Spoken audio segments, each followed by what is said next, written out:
Okay, thank you, Organist. And hello, everyone. Welcome to Old Games on a Weekday. Time to continue. What else would I be playing? I'm continuing my Nethack run, and I'm going to get through this. I'm going to win the game or die trying. Hopefully win the game, but if I do win the game, this is going to probably go through the New Year's, and that's okay. And it's like suddenly hitting me that it is almost the end of the year, and part of that might be caused by the weather that we've been having. At least here in the New York area, it's been basically winter. It was like, I don't know where, autumn was basically like on and off, like mildly cool to pretty warm, but then suddenly winter blast. Here we are, winter blast. So I got my space heater on over there, and I've got my beard on. Thought about wearing this winter hat, but it's not quite that cold in this room that I am in. I've had the space heater running for a while. Anyway, enough boring stuff about me. Hope everyone's doing all right in wherever your respective areas are with this weather or otherwise. Maybe you don't have cold weather by you. Anyway, Nethack run. Yeah. I have the drawing tool on. That's the important thing. Gotta have the drawing tool on. Oh, let's take off the sign that says almost starting soon, whatever the hell it's called. All right. So yeah, Nethack. This is my elven wizard named Ooga. He is chaotic. This is the 7th stream I've been playing with the character. I had a pretty good start with a bunch of wishes and stuff. Overall, doing pretty well, I think. This game can can dash all your hopes and dreams with one false move or one stroke of bad luck. But luck management is part of the game, kind of, right? Hello to Eric, by the way, who says hi in the chat. So hello back to you, Eric. Hope all is well with you. So where was I? Here, this is the rogue level, by the way. This is not what normal Nethack looks like. This is a special level that's a tribute to the old game, the original roguelike. Technically not the original roguelike, but that's another story. But the grandfather of this game, Nethack, which is Rogue. Rogue begat Hack, which begat Nethack. That's the family tree of Nethack, very briefly. In my notes here, I've crossed off a lot of stuff I've accomplished, actually. I did get the magic missile spell last week. That was an important accomplishment. Cross out this mess. So what I plan to do, yeah, I just encountered the wizard quest. The wizard quest, you know, in Nethack, every character class, or a role, as they put, every character role, as they put it, has its own special quest area consisting of, I don't know, 5 or so levels, maybe 4. And you need to go to the quest and complete it to acquire the Bell of Opening, which is one of the 3 items you need for the invocation. So basically you need it to win. So you go through this magic portal you find on one dungeon level between 11 and 16. I found it here on the rogue level. I'm on dungeon level 16, so I kind of found it as late as you possibly could. You can see dungeon level right here. And yeah, so I'm on the wizard quest because I am the wizard. I am a wizard as my character role. There's always a quest leader and a nemesis on these things. So the leader is the guy you talk to who says you must do this. which basically is just it's never like a complicated quest. It's like you must go through these levels and kill the bad guy. It's, you know, in the Nethack tradition, it's usually not that convoluted.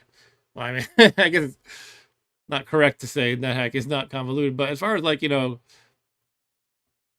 what you're achieving, what you have to do to achieve the goal, you're just hacking slashing, right? Hacking and slashing.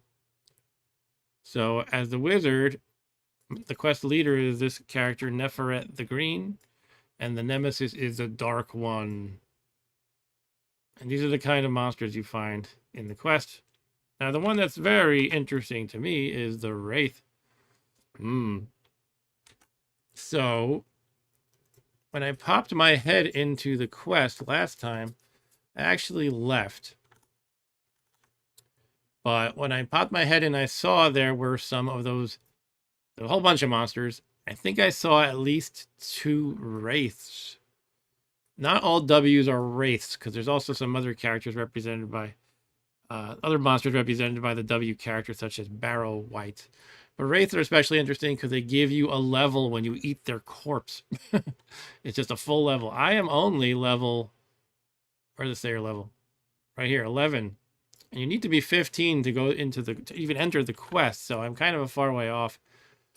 The plan I was thinking about, however, was, if you look at the experience chart here, to get to level 12, so I'm at 11, but to get to 12 here, you need this, 20,000 experience points. And my character has 18,791, so I'm getting kind of close. So once you start getting up to the, you know, getting up in level, it's harder and harder to actually organically make it to the next level. It takes a lot of grinding. So you try to get levels by other means, like potions of gain level and eating wraith corpses. So I've been thinking about this. What I'm planning to do is get to level 12 via organic means. And then I might return to the quest and try to eat a wraith or 2. It depends, though. It might not be that easy because there's a lot of other monsters to contend with in that level, as we saw. And you got to play carefully. If you have a corpse, right? If I kill a wraith, it'll leave the corpse, but there's like 5 other guys surrounding me. I'm going to stop and waste time if I eat the corpse. And the thing is, if I spend time fighting the other guys, the corpse might rot in the meantime. You don't have a lot of time before it becomes rotten. Also, on top of that,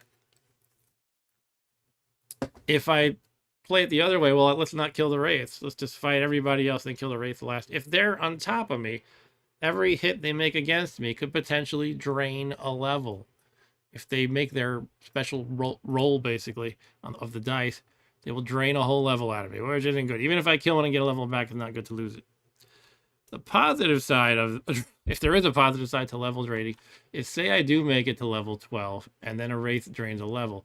It'll take me back to 11, like I am here, but with the maximum number of experience at that previous level. So it would take me, assuming I get to level 12 before a wraith drains my level, I would be at that again, 19,999. And then if I just bap the wraith and kill it, it would probably take me over the threshold again and be back at 12. And then if it leaves the corpse, I could be at 13 if I eat it. But I don't know, it's basically a little bit tricky though. So I'll get that level again via organic means. That's my plan. And then I'll consider exactly what I want to do next. I think I probably do want to go in there. That sounds like fun. It'll be worth reviewing all the wiki notes on the quest, however. And one thing I'm not sure about is how long it would actually take to eat the wraith. Now, one thing I know is that for food in general, there's a designated number of turns it takes to eat it. I actually have a wraith up right here because I've been thinking about it. But if you look at, say, food ration, it tells you the number of turns to eat, which is 5 in the wiki right here. But for corpses, I'm not sure exactly what determines how long it takes to eat. There's no turns to eat listed for every monster. So all I can think of is probably either a flat number of turns or it's a function of either weight or nutritional value, which wraiths actually have, as you can see here, 0 in both of those. They weigh nothing and they have nutritional value of nothing. So when you eat one, it can't fill you up. If you're already at the point when you could choke because you're that satiated, you can still choke on a wraith corpse, but it can't really take you over that threshold. It might be good to figure this out. How long would it take to eat a wraith corpse? Because hopefully, if it is a function of one of these two things, that means this would only take, say, I'm hoping 1 turn to eat. So in other words, if I'm in that scenario where I'm surrounded by 5 monsters and there's a wraith corpse I want to eat, I could just step on it, eat it, and that would be like 2 turns. Like the first one to move on top of the square it's on, the next move to eat it. So that might be something to figure out because it could be important. But how do we figure that out? We need to find where that's mentioned in the wiki. I think it's probably in here somewhere. I can always look at the source code. It's always an option to dig through the source code. Yeah, so I need to find a wraith corpse comes up a lot when you search for nutrition.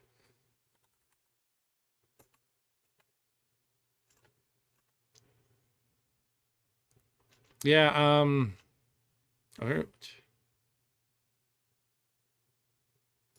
eating one food rations. Yeah, so I'm not sure if it's going to tell me the number of turns, honestly. Monster nutrition. Oh, this is about monsters and eating food, not necessarily me eating the monsters.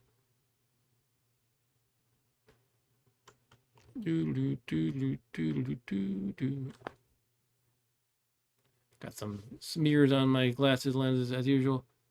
Yeah, I don't know. Let me just keep searching a little longer. That would really be good to know this, but I don't want to spend like 10 minutes on it.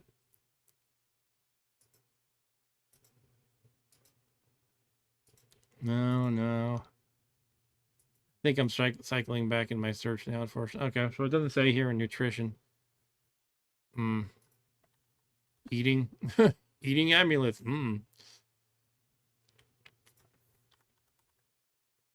Each food item has a set amount of turns that the nutrition is distributed evenly across while it's eaten until the meal is completely finished.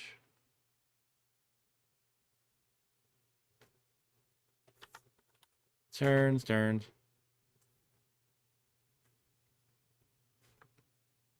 does mention if you have a pet, it's immobile for the number of turns roughly equal to the number that a hero would spend on the meal.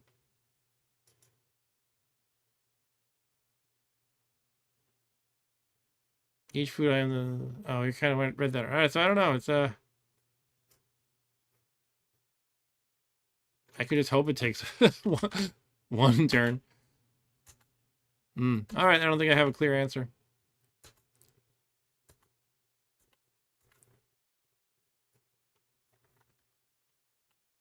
I'm gonna Google it real quick.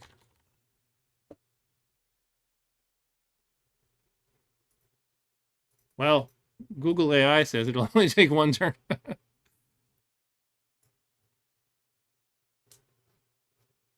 Where did it get that from? Oh, look at it. Turns to eat under corpse.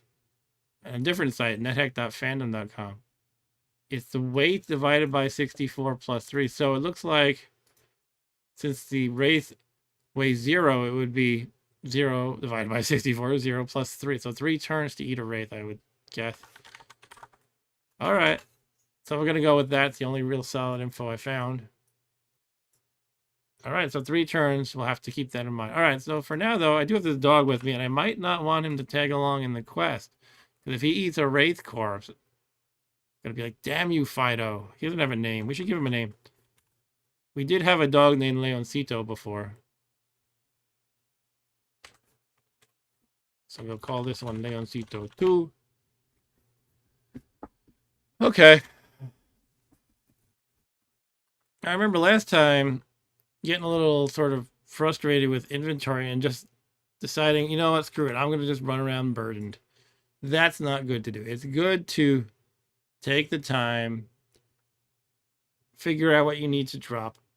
The thing is, when everything's good, it's so tempting to hoard everything. I have a wand of polymorph with 7 charges. I could definitely have fun with that. Magic Bane is up to +5, by the way. I'm just kind of reminding myself of these things. One thing that might be worth mentioning a little bit is when a Wraith tries to drain you, it has to touch you. And any kind of effect, like nasty attack that involves touching you, is subject to your magic cancellation. Canceling that out. And the way that works is called MC in the wiki. You either have none of it or levels 1 through 3. Mine is 1 because basically, you know, these things don't stack. It's just, here are the sources of magic cancellation. If you have the best one, that's what you have. The only thing in the game that can get you to level 3, which this is the worst circle in the world, is the Cloak of Protection. A lot of good kinds of body armor will get you 2, but if you notice, my Dragon Scale Mail is not on that list. Dragon Scale Mail doesn't give you any magic cancellation, so that's a downside of it. Robe can get you. Some wizards wear a robe for that purpose. I think robe might give you a spellcasting bonus too, or am I making that up?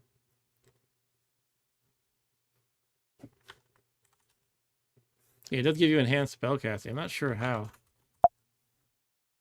That's something to consider. Maybe that's a cloak. I mean, obviously I'm a spellcaster.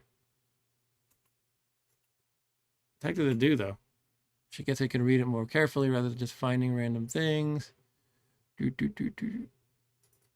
Wizards have a 1.5 chance of forcing a... what does it mean, forcing a robe? I don't know what they're talking about.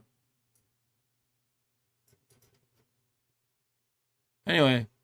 Oh, it decreases the penalty for any worn metal body armor by 1/2. Or if no metal armor is being worn, decreases spellcasting difficulty by the full penalty amount for that roll. Okay.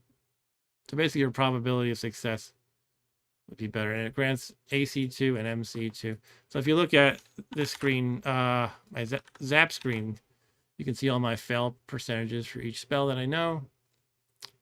My healing and knock spells are almost out of my mind, by the way. And I blanked out my knock spell earlier in order to write identify. So I'm going to forget knock for good pretty much.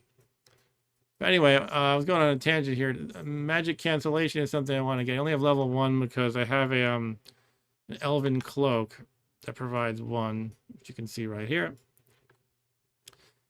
I think I'm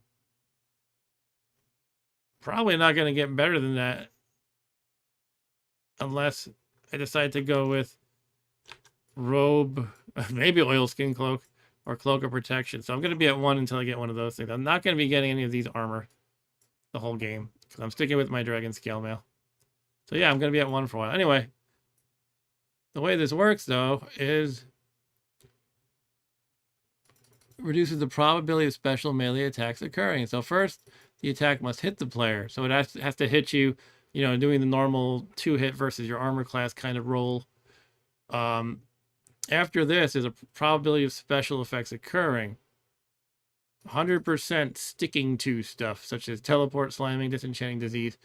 1/3 chance of drain level and paralysis. That's the one I have to worry about against a Wraith. So everyone that can actually hit me has a 1/3 chance of draining my level. However, if they make that 1/3 roll, there is a 70% chance that it'll bypass my MC of 1. So to put it the other way, I have a 30% chance of canceling the attack even if he hits. So not fantastic, but at least an extra layer. At least it's an extra layer of protection. But look how awesome MC3 is. That's pretty great. And that's why a Cloak of Protection is good, not just because it gives you 3 armor class to boot. That right there is fantastic. There is also, you can get the intrinsic drain resistance, which would be great to have against wraiths. But I don't know, it's not a common thing you stumble across. I forget how you get that at all, honestly. Demogorgon. Ugh.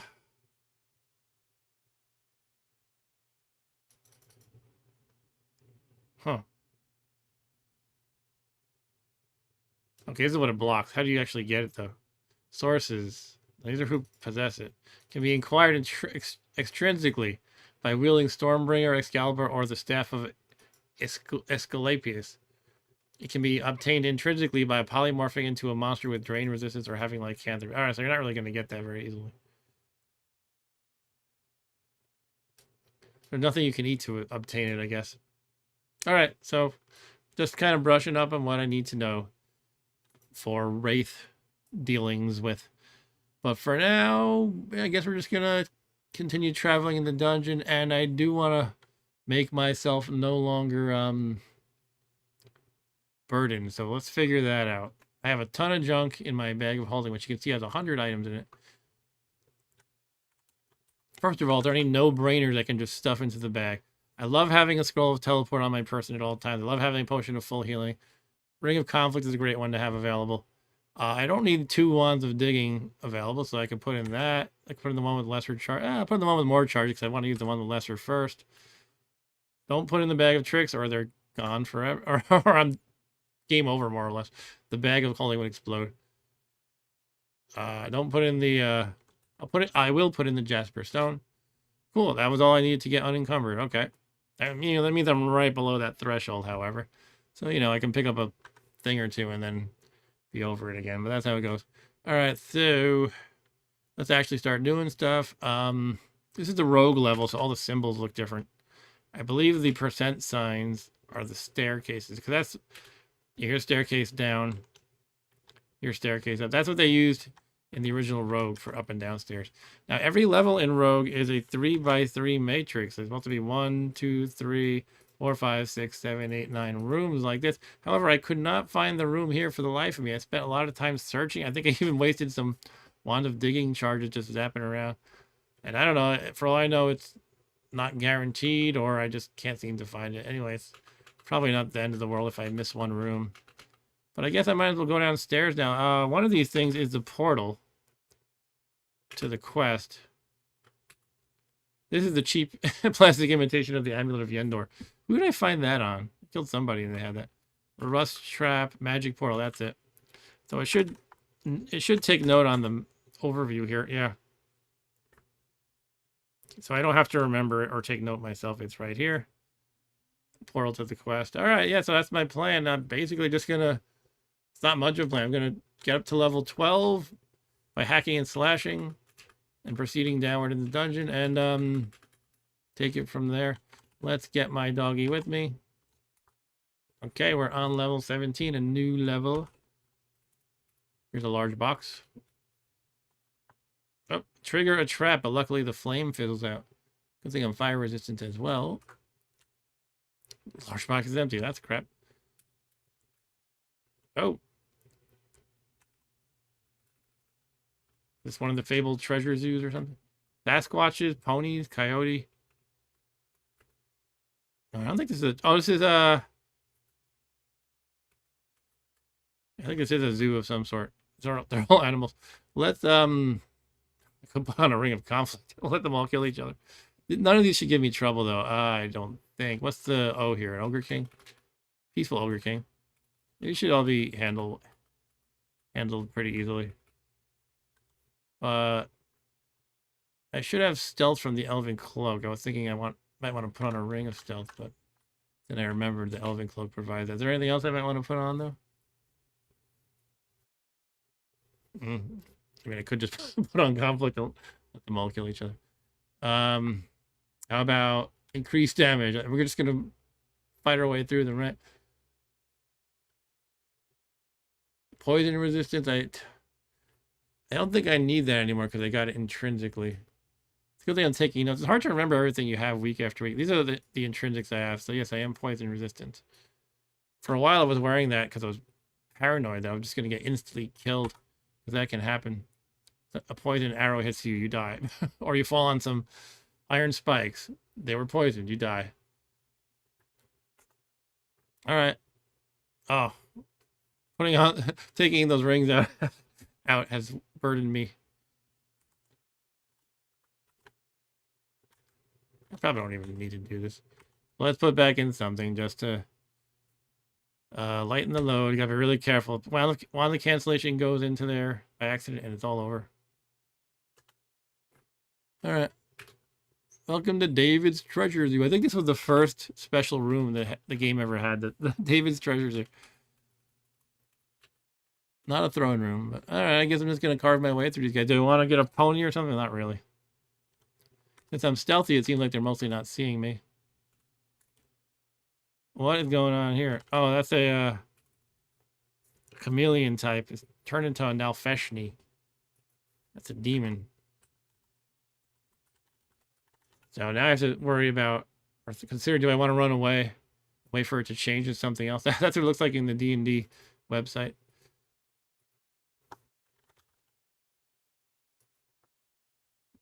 It's a humanoid major demon. Okay.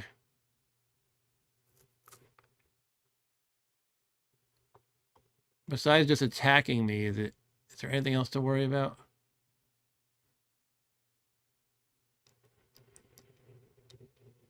I have a 4/5 chance of being created asleep. Unless you possess the Amulet of Yendor. One of the more difficult demons to contend with in Gehenna. Gehenna is the final like section in the game, basically. More or less.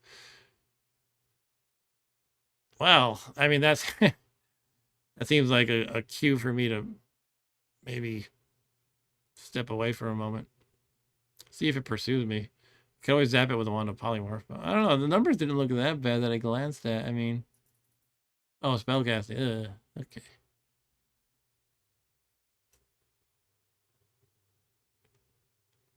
Why is it tough to contend with? Usually one of the more difficult demons to contend with in Gehenna. In addition to gating in still... Oh! Shit, yeah, that's not good. One of their spells is they can summon more demons that are tough. Higher level Nalfeshnee. I don't know if it's my higher level or not. Can also summon nasty. Summon nasties is like the sort of internal term. You know, it doesn't say that in the game. For a spell that just makes a whole lot of horrible things appear. All kinds of demons and stuff. And sometimes it can be... Okay, these are in Gehenna only, so that's good to know. But sometimes it can be like the real demon lord types, like the toughest enemies in the game, such as Demogorgon, who was not invented by Stranger Things, by the way. Master Mind... Well, I guess I don't have to deal with Master Mind Flayers because I genocided them. But yeah, you get the idea here. I genocided liches too. Woohoo! Alright, I'm gonna step away and see if he like what he does. Does he want to pursue me or what? The Neferet disappears. What? That might have been one of the spells it could cast. It might have made itself invisible. Unless it did just transform into something else because it's a chameleon. I don't know what to think here. I'm gonna run away some more though. I probably want to... Oh, who are you? Peaceful Elf Lord. Okay, I'm gonna put on a towel to make myself blind. I'm already wearing lenses though.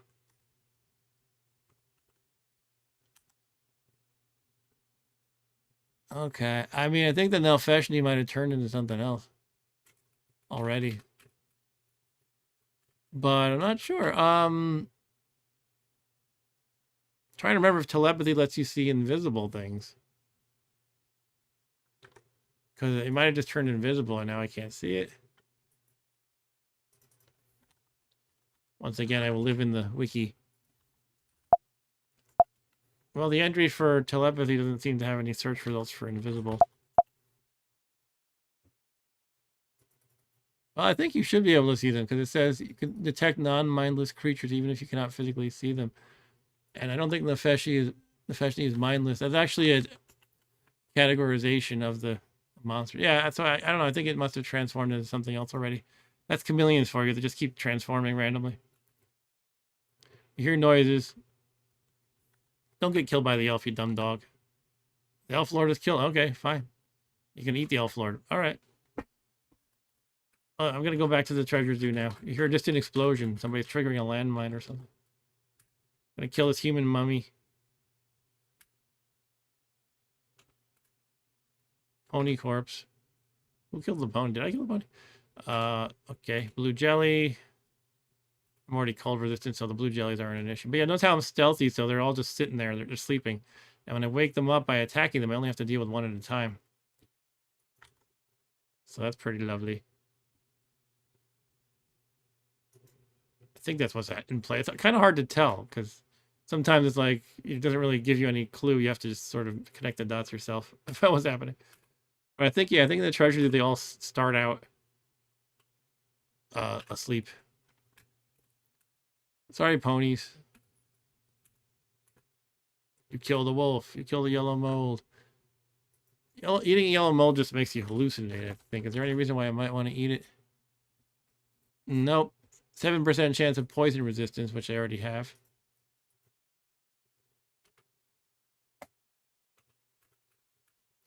Kill a giant rat. And just kind of stabbing everything. Do I want to practice blasting with spells? I feel like no real need to do that. Get some money here. Some noises in the distance. I don't know what my dog is up to, but he's killing things. Here's a chameleon corpse. Okay, so that's good. It's dead. The Ogre King is my friend, so I'm not going to fight him. Sasquatch. I can handle you, Sasquatch. Here comes a monkey or something. Owlbear, okay. You want to fight Owlbear? Let's do a magic missile. It'll bounce back at me. Now here's the question. Will it hit it? How many times will it hit it? Because here's what's in play here. It goes 2 spaces, and it should bounce off the wall and hit him again. And then it should bounce off my reflection ability that comes from the Silver Dragon Scale Mail. And does it have enough distance to hit it again? I think the distance is... There's like a random range of the distance, and it's removed by 3 for each thing it hits. So let's see, it might actually hit it 3 times.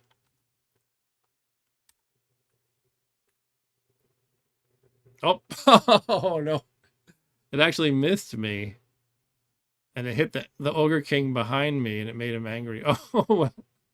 I think that's like a penalty to my alignment, because I attacked a peaceful co-aligned guy. It just threw a sleep potion at me, by the way, but I just yawned because I'm sleep resistant. Oh, you made me yawn for a moment. No big deal.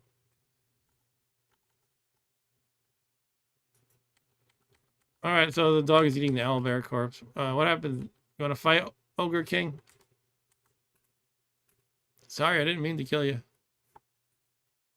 I didn't mean to start with you, is what I'm really trying to say.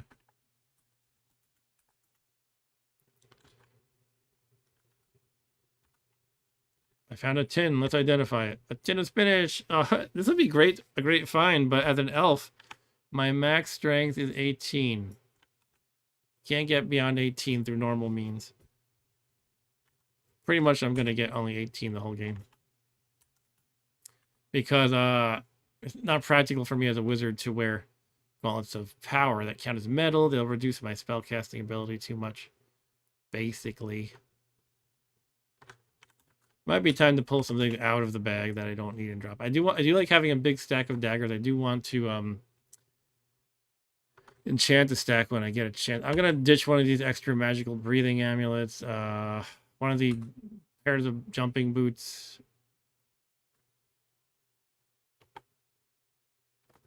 Still have a bunch of scrolls of charging. I'm gonna read a scroll of destroy armor. I'm not read. Identify a scroll of destroy armor to see what its blessed uncursed status is. I have 2 rings of conflict. I can get rid of one of them, I guess, and one of the rings of teleport control. That's a good start, I guess. First, let's identify cursed scroll of destroy armor. Okay, good to know. So we're gonna drop. What do we say? One of the rings of conflict. One of the rings of teleport control. Magical breathing amulet. I think that's it. Put back in, scroll of destroy armor can be useful in a pinch sometimes. Not too often, but occasionally. Still burdened though, picking up too much money. How much money is in my bag? Can I offer it at the altar again? It's how much? 400 times your level to level up your armor class at the temple. So yeah, not there yet. Okay, let's see what else I can chuck. I mean, the jumping boots were one of them, wasn't it? Yeah, drop G. Okay, now I'm good. Cool. Yeah, definitely better to be unburdened than to have a bunch of redundant junk. It's a good lesson for life as well. Ooh, look, a potion to gain level right there. Holy crap.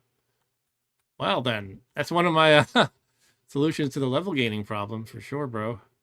Let's identify that. It's uncursed, that's fine. So look at the level. Remember I was saying 20,000 is my threshold? Yeah, 20,000. I was at 18,700 a moment ago before entering this room, I guess.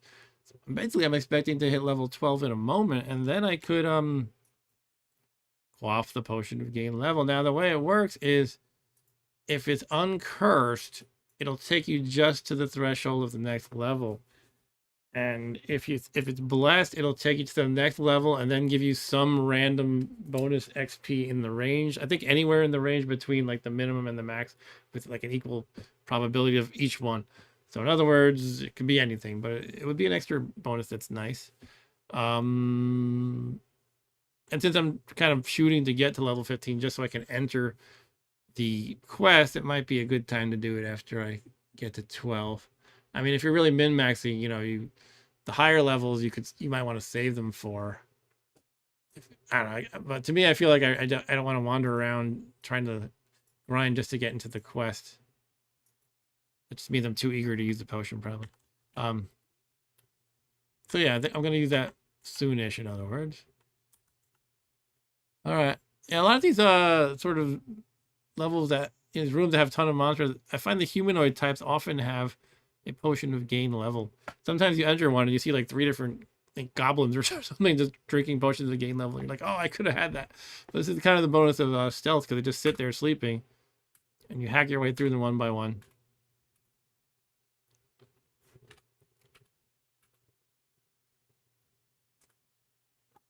You collect the money as you can. Clay golem. Clay fighter. Clay fighter. Who remembers that game for Super NES? Clay fighter.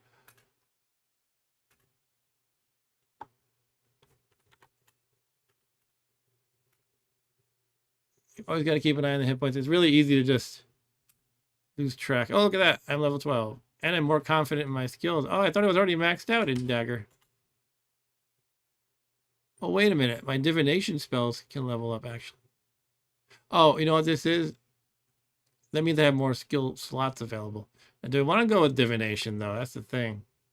You have a limited number of slots, and all I have for divination is identify, and it's currently got a 0% fail, so I think there's no reason for me to level up unless I get some higher level divination later. So I'm going to save that slot.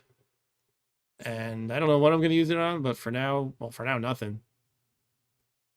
I'm already at the maximum for attack.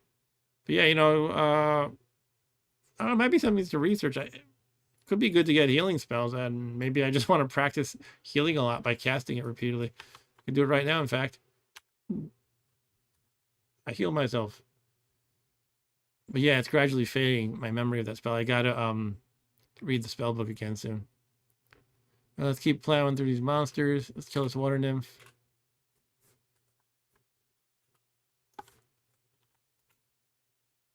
I'll eat this winter wolf. Why the heck not?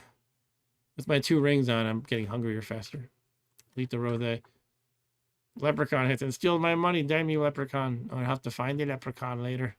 You should be on the same level. I'm confused from eating the rotten corpse. Oof.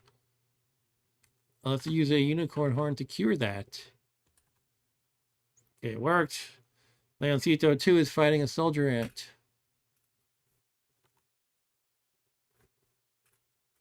Kill the Rothe.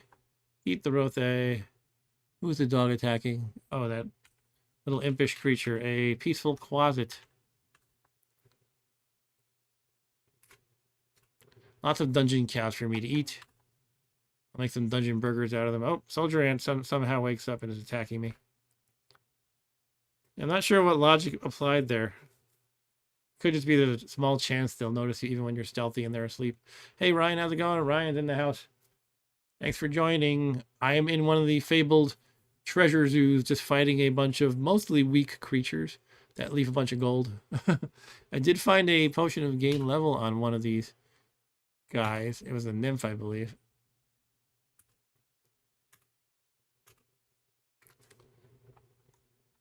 How are things by you, Mr. Ryan? You're watching your bro Mark playing some Nethack.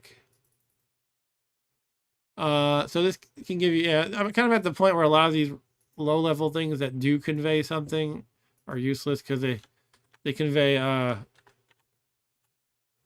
convey the right word. I don't know. You obtain from eating them poison resistance. Usually a lot of these low-level fungus and things like that.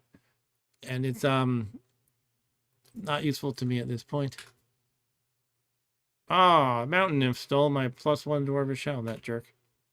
Suddenly everything seems to be awake a lot more than expected.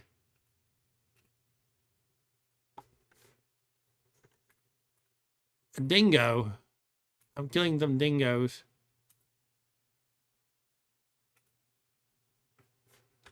Okay, get some. Oh, whoa! You see here, 59.92 gold. Hey, that's enough to get my my donation to the temple. I might actually be close to getting 2 of them. Unfortunately, I leveled up, so it's going to be a little bit more expensive. Exactly, Brian. A dingo ate my. So we have to find a leprechaun who stole my money. Yeah, I think I should be able to do it because it's 12 times 400 is the cost. Because I'm experience level 12 to get the permanent AC bonus at a temple. So that would be 4,800 times 2 is 9,600. Yeah, I got it. I can go back to the temple and get 2 AC bonuses. It's not always one at a time. The first time I did it, I got 4 in one shot. So I can get anywhere between 2 and, I don't know, something. I think there's a max. Yeah, I've written down that I got 5 gains so far. You can get, you're guaranteed to get something every time you donate until you hit 9. Once you go beyond 9, there's a probability involved. Like it's only like a 10% chance of it working or something like that. I could be wrong about the number, but it's something like that where it's not really much of an incentive to actually do it anymore. But yeah, right now it seems like it would be a great time to do that. I don't know, just pick up all the money laying around, I guess. Maybe there's enough to get an extra one too. Extra donation in. I don't think so. It looks like just little bits and pieces at this point. Just small piles of coins. Soldier and stings. I'll cast heal because I can. You know what? While I'm remembering, maybe I should just read that book. Spellbook of Healing. To refresh my memory of it. Your knowledge of healing is better. Keener, it says.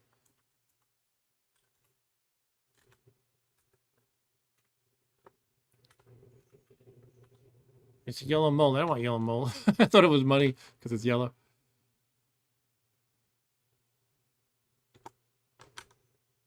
Wait, what? Where are my comestibles?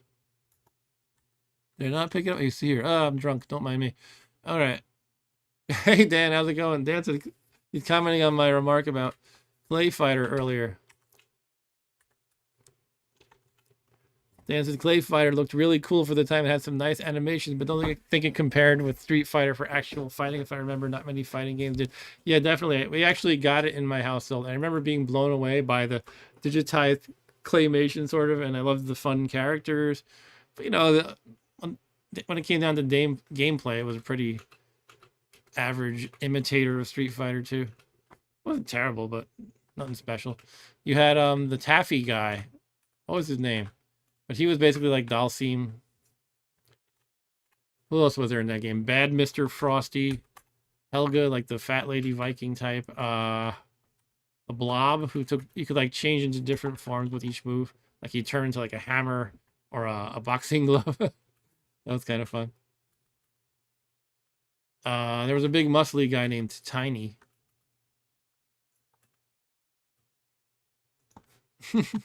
I definitely had a lot of fun with that game, even if it wasn't fantastic.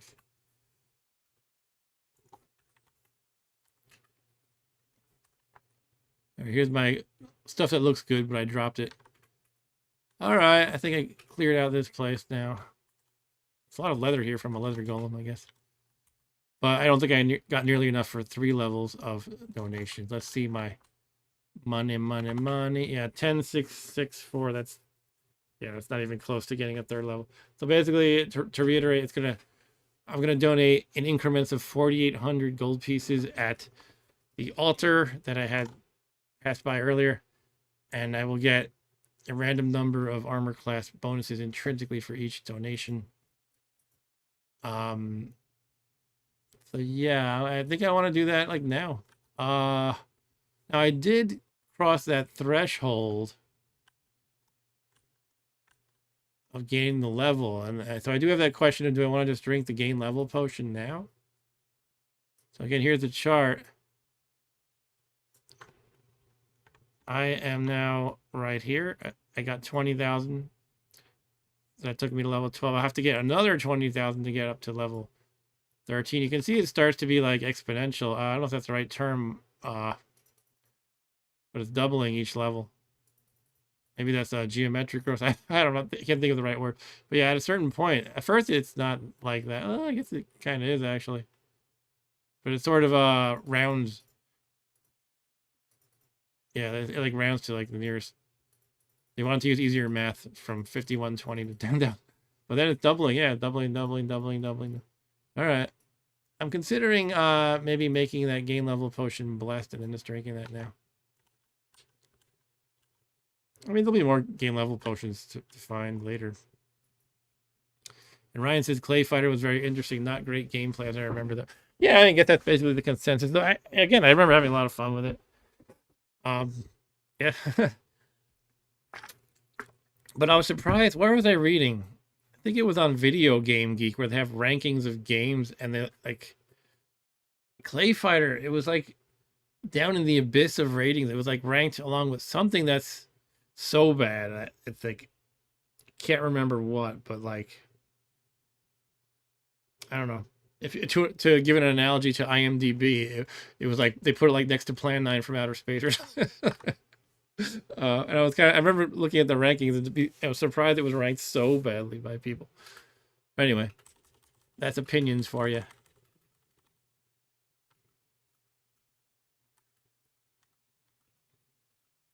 All right, yeah, so I got to make that decision now. Do I want to drink the gain level potion or hold off? I think I'm just gonna do it, and I will make it blessed, which will give me, as I understand it, if you look at the what am I doing here? Look at that experience chart again. What it's gonna do if it's blessed? Well, first of all, if it's uncursed, it'll take me right to 40,000. If it's blessed, it's gonna give me 40,000 plus some random number between 40,000 and 1, and I think 79999. Just like it's a total equal probability. That's my recollection. I can take a quick look just to be sure.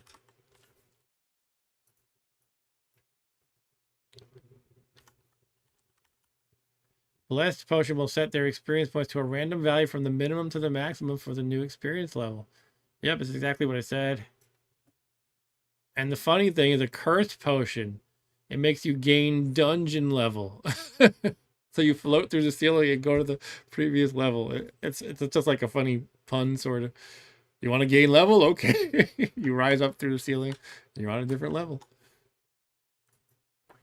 And so Eric says, I remember renting Clay Fighter from Blockbuster. That would probably, I could see that being a better rental than a game to own. But yeah, we got it for Christmas in like, I don't know, 1994 or something.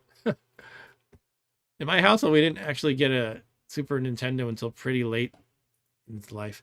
That was because my brother was really into the tabletop game Shadowrun. So when the Shadowrun game came out for SNES, he was like, damn, man, this is awesome. I got to get an SNES. So he bought it.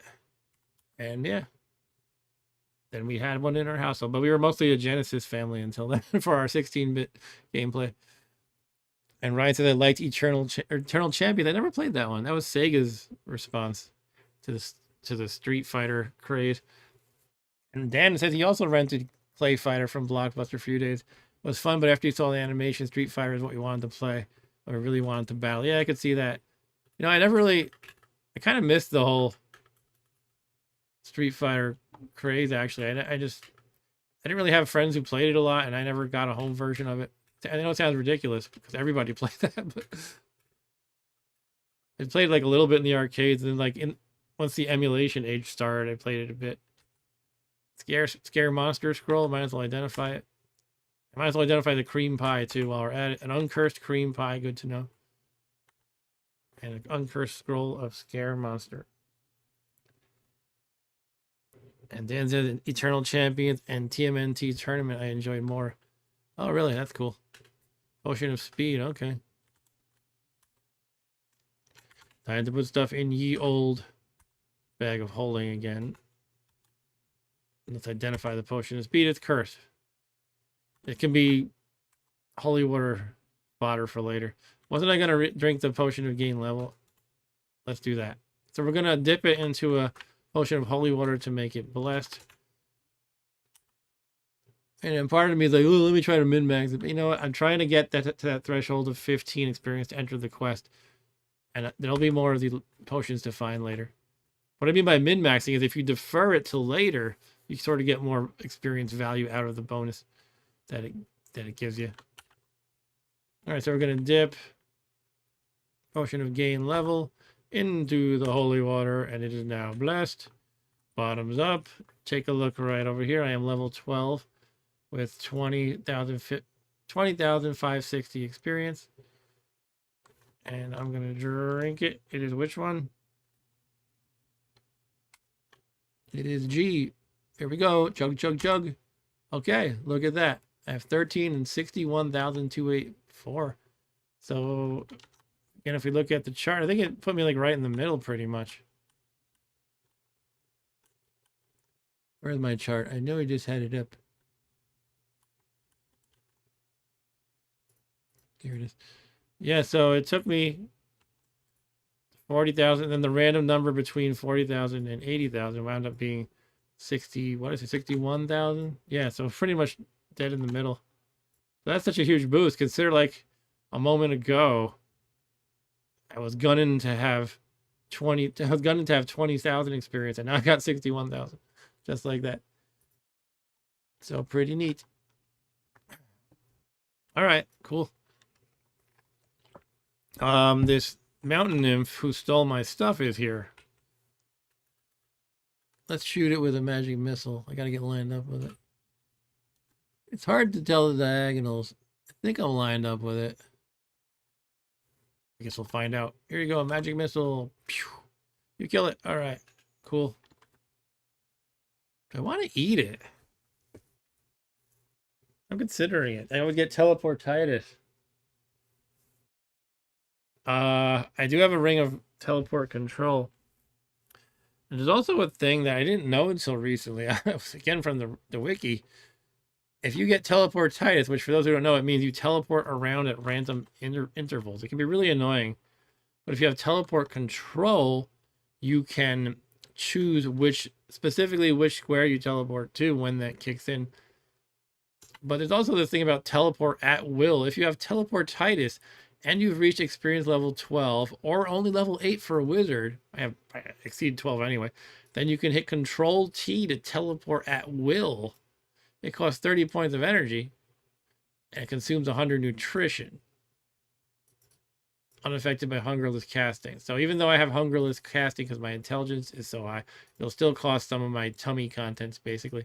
And this is what, like 1/6 of a food ration. But that's so great. I can just hit Control T and I teleport. I think I'm going to do it because it seems too powerful to ignore. Even though it can be annoying and maybe I want to leave the teleport control ring on for a while.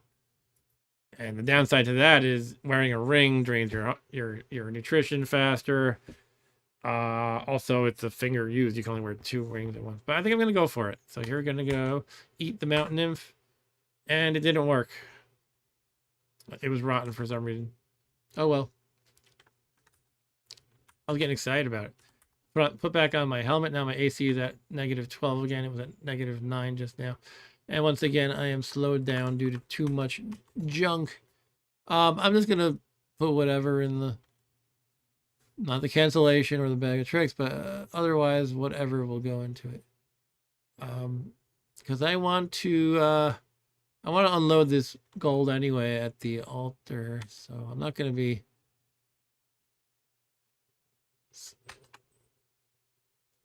Well, I don't know what my I don't know what I was going to finish that sentence with. I'm not going to be burning forever because I'm going to unload a lot of money. But let's go back up the stairs, which were where? Right there. Yeah, let's go back. Come on, doggo. Let's use the magic whistle. All right.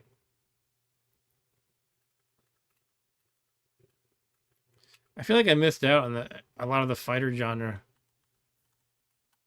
I should catch up on that. I think a lot of practice. I played a lot of the first 3 Mortal Kombat games, especially there was a specific version of Mortal Kombat 3 for N64, the what they call it, the Trilogy Edition. I played a bunch of that. And it was fun, like, printing out from a website all the moves and stuff. You couldn't just hold up your phone. It was like, go onto your computer, which was at the desk over there, print out the list of moves, put it by the console. You know, all the fatalities and stuff, too. All right, so we're going to keep going up. Actually, let's see exactly where the heck we are going, though. Temple to Anhur, right here. It's not that far up, level 12. So only 3 levels up from here. And we're going to use the waypoint system, whatever you call it. Oh, who are you? Titanothere. That sounds big. I think I can handle it, but yeah, it's basically a giant rhino-like thing. These are real, by the way. Well, hopefully I can just hand-to-hand it. I mean, I probably can. Let's keep going. Let's see how this battle goes. The hit points are 101. Okay, they're 99. 101. I'm healing. It's confused from my blade, and then I kill it. Should I eat it? I finished it. It tastes okay. It's not the best Titanothere you've ever had, but it's okay.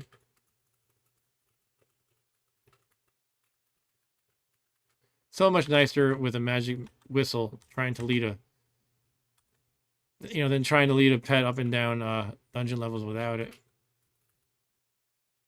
The hell is that? I saw a purple thing flash for a second. Am I crazy? Okay, there it is. Peaceful Elven King. That means my pet's gonna come along and fight it. Wanna fight it? Nah.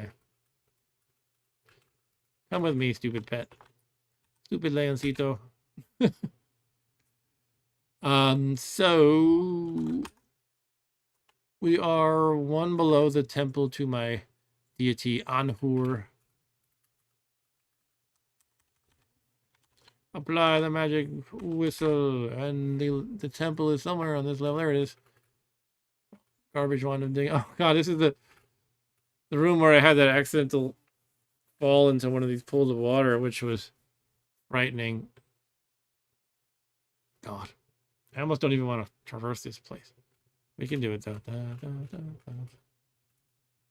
I just got really lucky that my stuff didn't really get damaged. I got like something useless I didn't care about got damaged, but otherwise, no.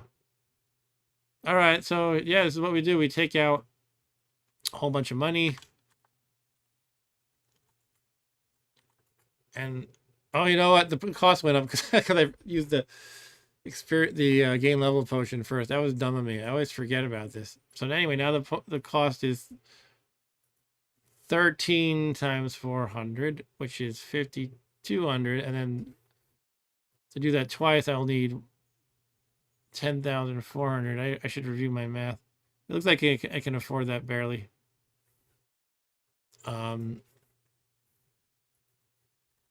Yeah, I gotta be smarter about that. Somehow I always forget this. I'm doing protection. I'm like, oh, let's keep getting levels. But, oh, I should have waited till after getting the protection. Oh, well, it's not a huge amount. It's not a big deal. Anyway, yeah, so it's 400 is the minimum times your XL, which is your experience level. I'm just going to take it easy and do all the calculations here. Be a math nerd. 400 times 13 is, yep, I can still multiply. 5,200. All right, so we're gonna donate 5,200. Say hello, Mr. or Miss. It's a priestess, so Miss. So how does this work? You chat. Ask for a contribution 5,200. Take a look at my AC up here. It'll go up to something, and we won't find out what until I hit enter. Okay, I went up by 1. Or down by 1. Down is good in armor class. And let's do it again.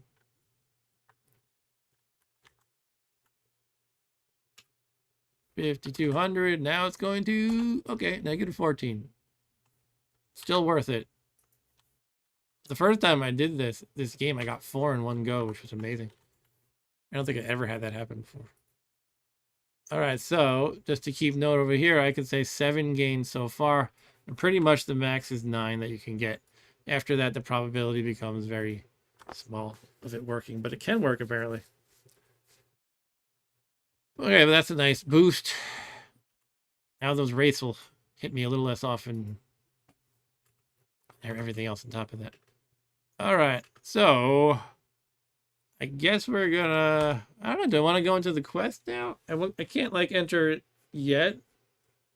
Actually accept the quest from my master guy, but I could get to that first outer level of the quest and just fight monsters, including those wraiths I keep talking about. Let's do it, I say. Okay, I successfully navigated the checkerboard pools that you don't want to fall into. That would be a bad time. So yeah, I guess we're going down to level 16, is it?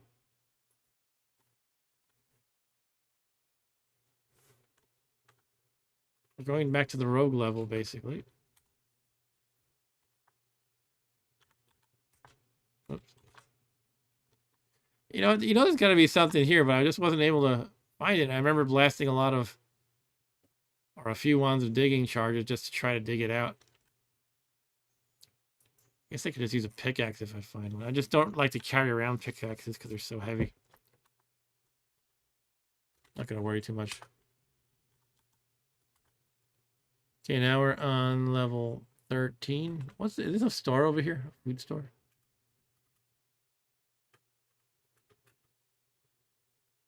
I guess I just don't care too much because I have so much food on me. Yeah, I got 12 food rations. Yeah, I'm kind of beyond the point where I have to worry about food very much. Though on the final level, or the final few levels, I forget, the 4 horsemen that come after you, famine is one of them, and he just drains your nutrition very quickly, and he can make you starve with a few hits. So you got to keep popping the food in your mouth. But at that point, when you're doing that, it's the turns to eat that are really important. And the K rations and the C rations, you can just pop in your mouth and eat a lot faster than food ration. All right, so this is the portal. Yeah, I think I gotta leave the dog behind because he's gonna eat my wraith corpses, and that would be bad. So sorry, doggo. Well, it might be worth a look-see at the wiki here before we jump in. Bear with me a second.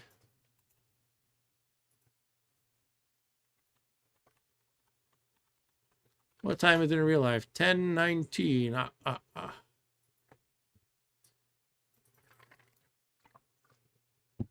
All right. This will get you the eye of the Ethiopica. How do you say it? Ethiopica? I don't know. Ethiopia. And what that gets you is, this is really cool because it's an amulet that'll give you magic resistance and telepathy. Well, that's not great. That's when it's worn, because I already have those things from other means. But when carried, so you don't even need to wear it, you get faster energy generation, which is your zappy for spells, and half spell damage. So things that blast you, with, I don't know, magic missiles or whatever, they only do half damage while you carry this thing. And let's see, Dan the Man says, I think my brothers and I rented Mortal Kombat, and the 32X extension, also from Blockbuster as a kid, was better than the regular Genesis version, but still was disappointed it wasn't that much better. Yeah, 32X, I feel like generally people didn't get that impressed by it. That's kind of where people seem to think Sega was making missteps. And I don't know, I hear sometimes I see like memes like how Sega should have invested more into Saturn rather than spending their research time on the 32X and the Sega CD. I don't know. But it made sense for them to go with the CD because at the time that was a popular thing. CD-ROM, baby. I don't know. Anyway, I'm just skimming through this. I want to get into the levels. Like, what's the danger I'm going to be facing? It doesn't seem to get into that. Might be a different page for this. Maybe the dark one.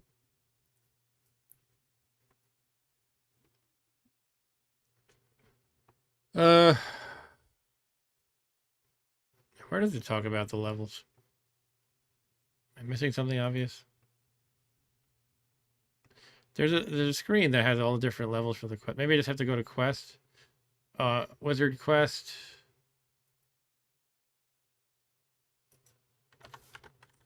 Here we go. Quest. It's on the wizard page. Here we go. Wizard quest. Okay. All right. So first, there's the Lonely Tower. This is the level I wound up on. The two-way magic portal back to the Dungeons of Doom sits at the point marked above. Neferet the Green. Neferet, I don't know. Occupies the throne with a chest next to her, and 8 apprentices are spread throughout the tower. The pond is occupied by 3 giant eels. Nope, I have genocided all sea monsters because what they do is they grab you, pull you into the water, and you drown. So I don't want to deal with that. Really, you could, realistically, I don't usually have too much trouble with it because you just make sure you don't stand next to the water. But, it's easy to make a mistake and they get you. Anyway, there's 6 random Bs, which are bats, 1 random I, which is like an impy type, minor demon, and 1 random W are placed near the pond bank at level creation. I thought I saw 2 W. Oh, here's 1 and 2. Yeah. Why does it say 1 then?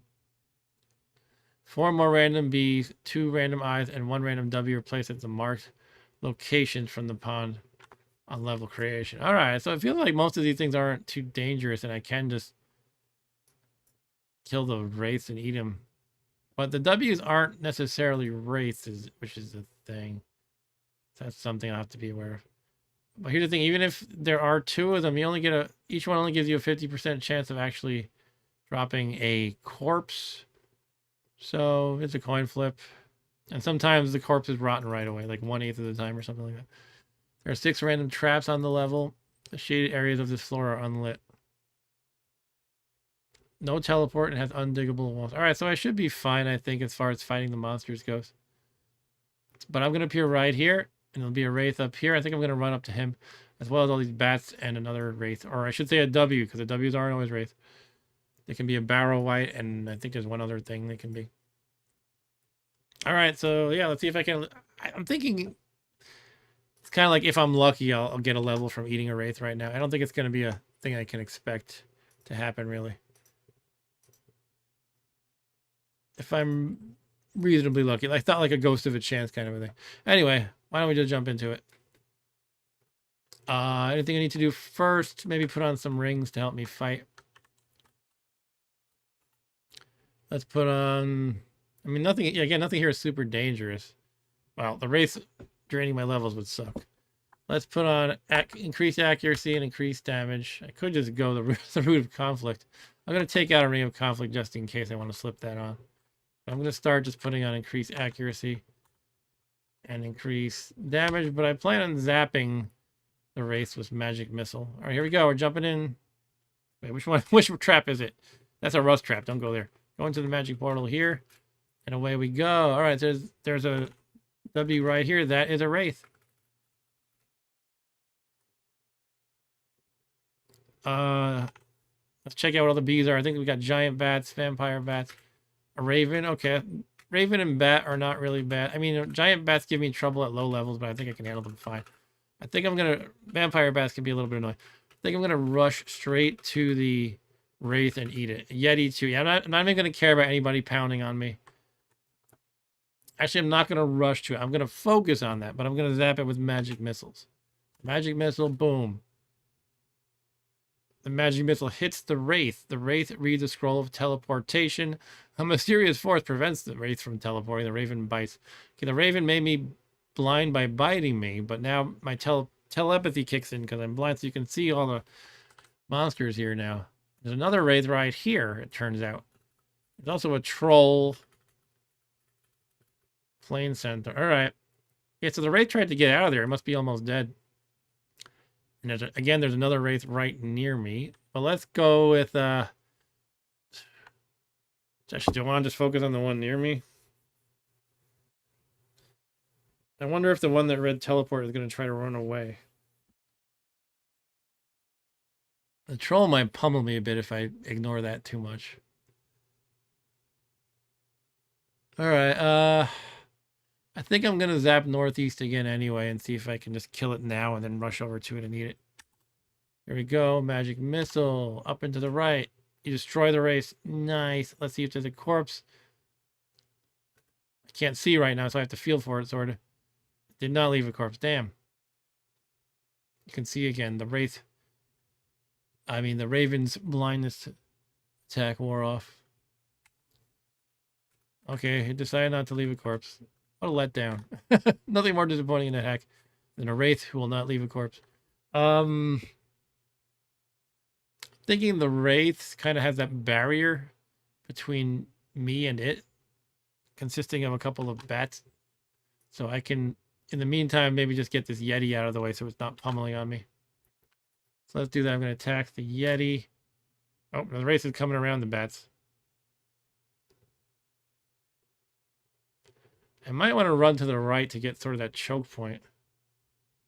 I'm going to do that. Run to the right.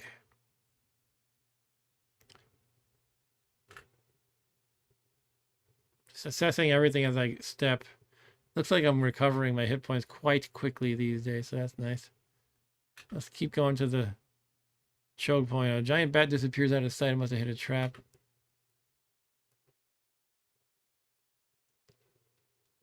I think because I happen to be lined up with the Wraith, I will shoot now. To the left. Alright, I killed the plane centaur. Hit the Wraith.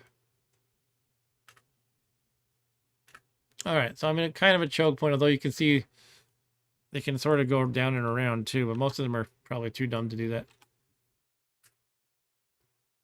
Okay. Yeah, just come closer, guys. Okay. The troll, yeah, again, that troll might be a bit of a pain. But one thing I can do, this bat is sort of the buffer between all these things and me. So I can take out this vampire bat that can do some damage. While the weakling bat is that buffer. But somehow that bee went, oh, these aren't walls, are they? Oh, they're fog/vapor clouds. Oh, I thought they were walls. Jeez. So I'm here. I think I'm being clever with choke points and stuff, but these are just clouds. All right. I mean, it seems lovely to shoot to the left just because I can nail like potentially 4 guys at once. Probably only 3. But the thing is that if I kill the Wraith now, I'm gonna have to like rush through there, and there's gonna be a troll being a dick. Let me step to the left, to the right one more. Maybe the troll will be lined up too. There we go. All right, I'm gonna try to. I think I want to thin the herd a little bit. I'm gonna attack down, kill that, kill this Yeti. Okay, now pretty much the Wraith is upon me. Let's zap to the left. Try to get the Wraith and the troll at once. You hit the Wraith, you hit the troll, kill the giant bat. Another giant bat hits, but my hit points are still fantastic. They're perfect. I'm just healing faster than they can get me. I killed the Wraith. And that troll is in the way. I mean, he's going to give me a hard time if I try to eat. Let's kill the troll. Kill the troll, nice. The Wraith did not leave a corpse. 2 Wraiths, and neither of them left a corpse. All right. That's terrible luck for you. All right. Thanks for stopping by, Ryan. Ryan says good night. See you next time. All right, so much for my plan of leveling up by eating Wraiths. The troll's going to regenerate, though, although I could eat him before he regenerates. How's my hit points? Pretty good. I might just... I pretty much cleared everything out. I might just let the troll regenerate and try to kill it repeatedly for some XP. I'll eat this delicious Yeti. Potion of gain energy. Yeah, I'll take that. Let's magic missile some more.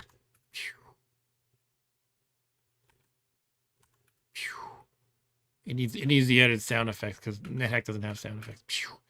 Might as well take the scroll of blank paper. There's a giant bat. Food ration? I don't know. I don't want to take the plain centaur corpse. That's a bit much. Let's put the food ration in the bag of holding. I'm burdened. No, that sucks. Maybe let's ditch one of these food rations. I really need a zillion in one of them. Okay. All right, so 2 wraiths killed, each one with a coin flip of leaving a corpse or not. I failed both coin flips. Unfortunately. Who are you? Lemure. You know, there's a story about a lemure in Magic the Gathering. A lemure, by the way, is a spirit of the dead sort of a thing, right? This is a lemur. It's very similar. But a lemure is something different. But I think there's a Magic the Gathering card where the artist didn't know the thing was supposed to be a lemure. In other words, like a ghostly spirit. And black is the color of undead in Magic, so it kind of makes sense. And yet, I think the artist saw the name of it and was like, all right, I guess I'm going to draw a lemur.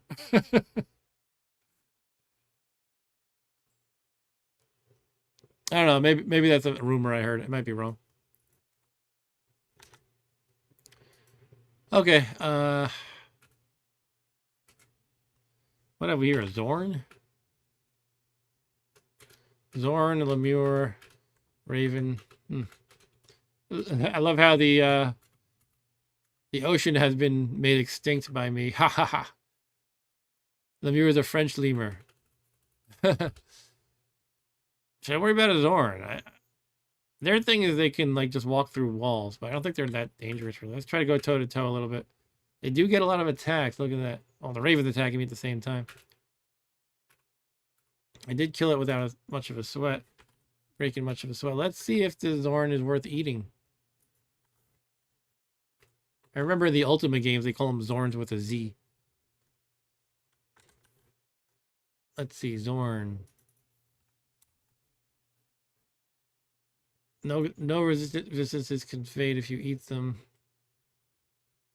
Yeah, I don't think it's worth eating.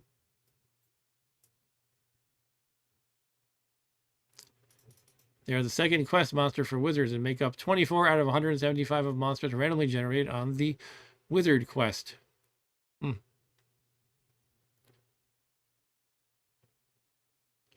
Okay, I mean, a lot of these creatures are like, oh, they can be really nasty, and I'm just like, my wizard baps them a few times and they're done.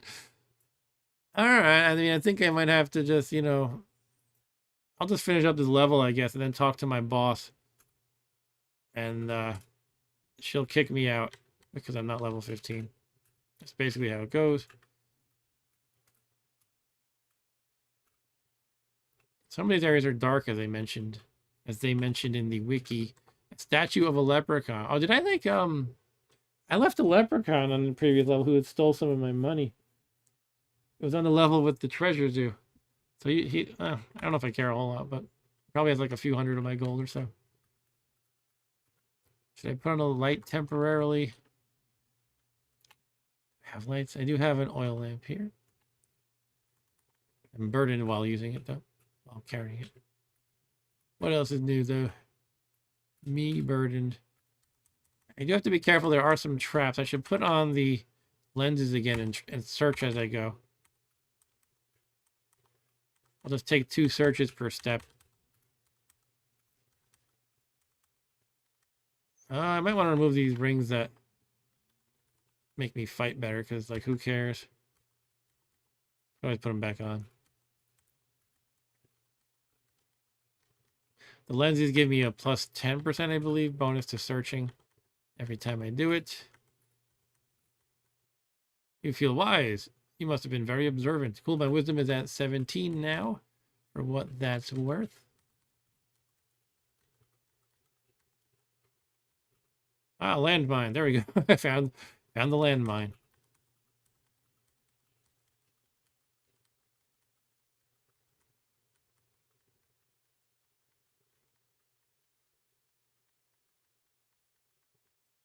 Sleeping gas trap. Yes, it's paying off. Taking some care and searching. I mean, sleeping gas would not actually affect me, and a landmine is less bad than it sounds. It's like, well, I don't know. It's good to avoid traps, I think. All right, how do you enter this place? Is that the entrance on the top left that I just kind of glossed over?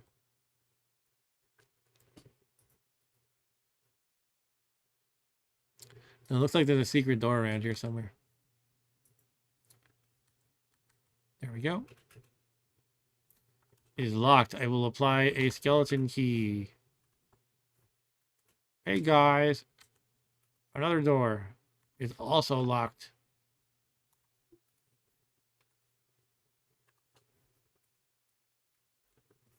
Let's turn off my lamp.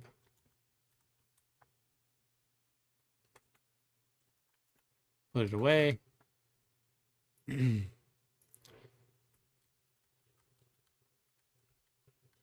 It actually is dark here. All right, so this is the... Well, these are the henchmen or whatever. The apprentices. Dan asked, when did you get a blade of absorbed magic? Must have missed that. Oh, that is the magic bane. Yeah, I got that very early in the game, magic bane. It is an artifact weapon that's... It's an athame, which is a type of dagger. One of the bonuses of an athame is you can engrave in the ground with it without it ever dulling. So you can engrave Elbereth, which many monsters can't walk across. But yeah, it's also +5. It does a magical effect once in a while, like confuses people or drains their... It has a cancellation effect sometimes. So if you hit something with a magical ability, like a disenchanter, it would nullify that. Sometimes it gives you like their stats. It's what do you call that? The kind of potion of enlightenment sort of a thing, or like the stethoscope. Actually, more like sometimes it functions as a stethoscope. All right, so this is gonna be pointless. They're just gonna say you're not ready. Let's chat with one of the apprentices. I too will venture into the world because the Dark One is but one of many evils to be vanquished. Okay. I believe you. Is that a throne right there? Maybe I should push her off the throne so I can step on it. Come closer, Ooga, for my voice falters in my old age. Yes, I see that you have come a long way since you went out into the world, leaving the safe confines of this tower. Oh, this is where I grew up or trained or something. I guess she's like my Dumbledore or something. However, I must first determine if you have all of the skills required to take on the task I require of you. The answer is no. Alas, Ooga, you have not yet shown your proficiency as a worthy spellcaster. All right, I'll fight you to the death right now, and that'll prove I am good enough. As a magician, you would surely be overcoming the challenge ahead. No, I wouldn't. Go now, expand your horizons, and return when you've attained renown as an enchanter. Tim the Enchanter. All right, so they just zap you out of there like that. I'm so disappointed. No wraiths, no wraith corpses. And there's a bunch of giant bats here for some reason. Oh, they must have. Remember, it kept saying the giant bat disappears. They must have accidentally walked into the portal, basically. Where's the imp hitting me? Oh, yeah, they're no problem. All right, so yeah, I need to level up some more. I am Ooga the Magician, as it says up here. I need to be level 15, which is Enchanter. 2 more to go. That sucks. And no wraiths to help me just yet. Well, the question is what to do then. I guess just proceed downward. Keep going down, down, down.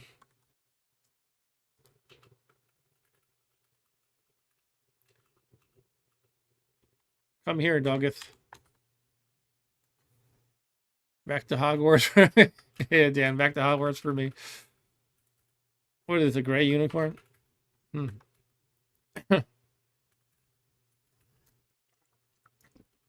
Leoncito 2 is fighting the gray unicorn.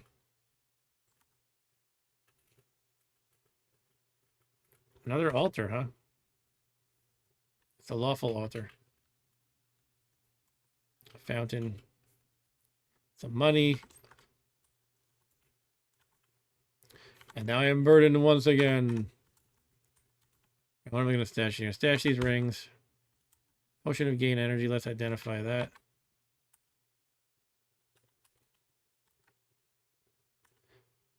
Having the spell of identify is just, that's just tops. I haven't used my magic marker in a while, and they can all be charged once still. Is there anything I want to just write? Should I just write some enchant armors or something? I feel like I should just be patient because those are relatively common scrolls. Unless I feel myself starting to be outmatched by the opponents I'm fighting. But part of me is like, just do all the enchant armors and get everything. I still don't have all the armor I want, though. I actually have pretty much these two are what I want to keep for the rest of the game, probably. But I haven't found a single pair of gloves the entire game, which is crazy. Let alone magic gloves. Unless I'm glossing over some things. I don't know. What about the elf who was killed here? Did that leave gloves? I don't think so. Let me check it out. Get away, unicorn. Oh, an Etten. Hello, Etten. Do Etten corpses give you anything? Some of these giants give you strength when you eat them, but an Etten... Well, I'm at my max strength, so I guess it doesn't matter. Let's see what it says. They convey no special things when you eat them. Okay. I'll eat it anyway. Yum. You stop eating because the stupid unicorn's bothering me. I guess I could try to convert that altar. Yeah, there's no gloves here either. Okay. I will kill you, unicorn. Now, if you can sacrifice an opposing alignment unicorn, you get something really cool. But this is not my altar yet. I would have to use the sacrifice to try to convert it in the first place. It's also pretty heavy to carry around, right? Can I put it in the bag of holding? All right, put the unicorn corpse in the bag of holding. Let's try to sacrifice it and try to convert the altar.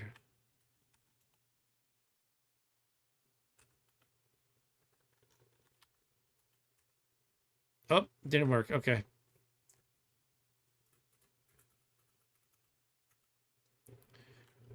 The door was booby-trapped. Kaboom. I am stunned for a minute. I will apply the unicorn horn.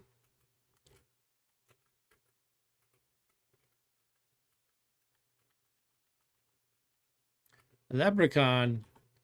Are you the one who stole my money before? I think that was it, yeah. The leprechaun. How much money do I actually have? Not that much, right? Yeah, just 818. Okay.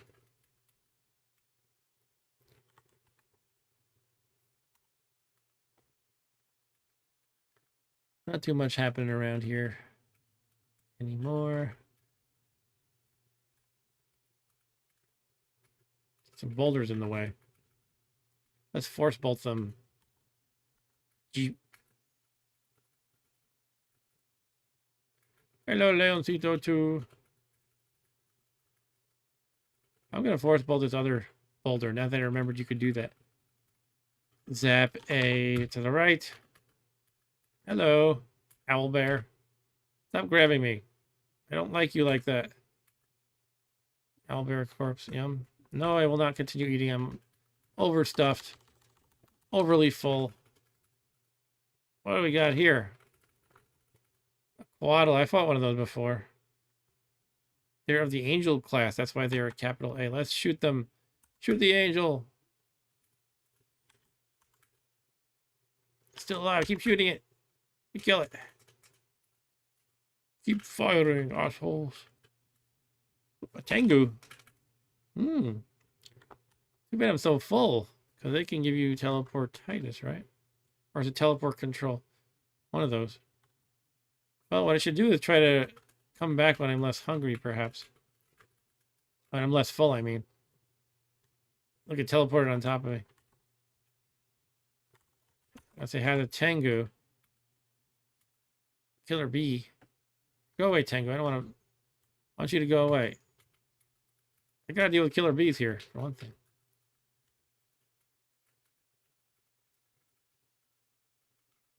Ah, you're back. Get out of here. Tengu, go away. It escapes downstairs. All right, it's coming along downstairs. Sure. Oh, you killed it, Plancito. Oh, it didn't leave a corpse. Guess I'll put on the lamp.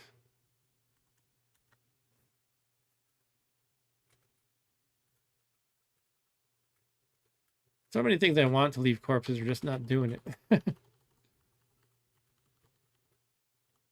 What are you fighting, Lancito? Crocodile. He just killed a crocodile while I was searching the walls of that room, and then he ate it. Get some money. Money.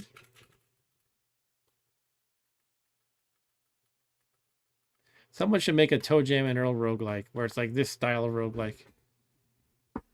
I don't know, I just thought of that. Like a turn-based ASCII Toe Jam and Earl. Do do do do do do do do do do do do do do do do. Freezing sphere. Let's shoot it. I killed it. Who are you? Statue. Oh, statue of a werewolf. Okay. Must have scared me when I stepped into the room. It's only a statue of a werewolf. Like a Halloween decoration, maybe. A lawn ornament. One of those big inflatable things. Potion of Sea Invisible. Sure, I'll take it. Some potions are way too heavy, though. Well, potions all weigh the same, but they're pretty heavy. Alright, that seems like a crap level. There's something here, though? I don't know. Sometimes I think there should be a secret door somewhere, and there's not. Alright, let's just head down, I guess. Do do do do do do do do do do do do do do do. You hear the tones of courtly conversation, a throne room, baby. I think that's what it means. That means I might be able to get a wish again if I'm lucky. Ah, this must be it.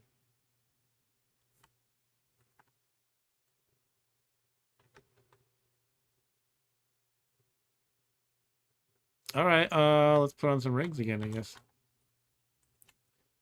Fighty fight rings.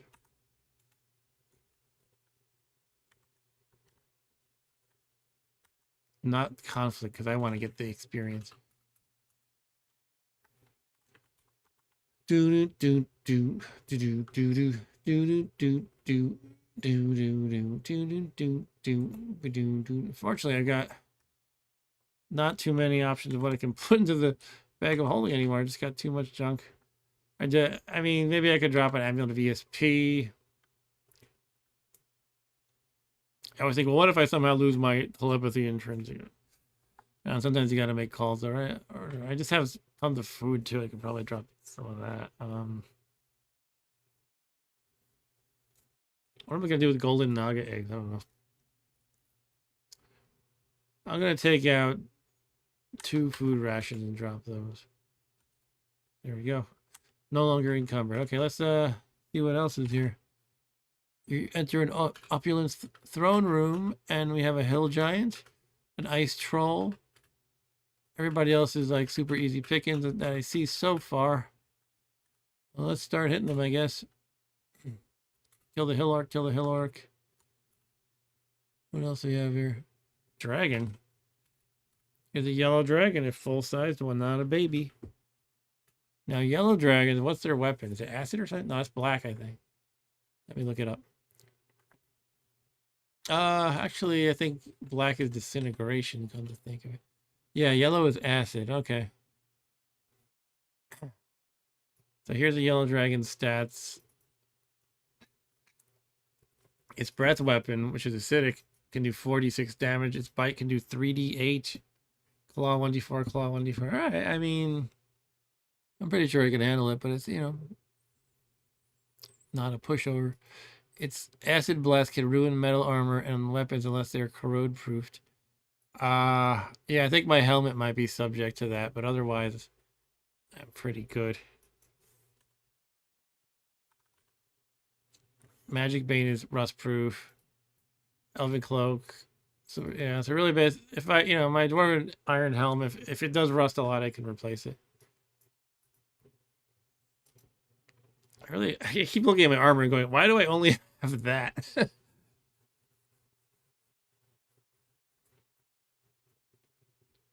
All right, that's fine though. I could just zap magic missiles to the right. Do I want to wake up too many of them at once?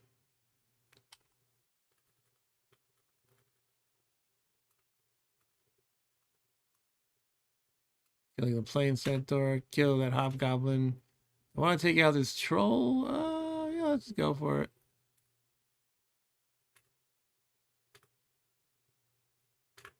Take that troll. Troll rises from the dead. Let's kill it again.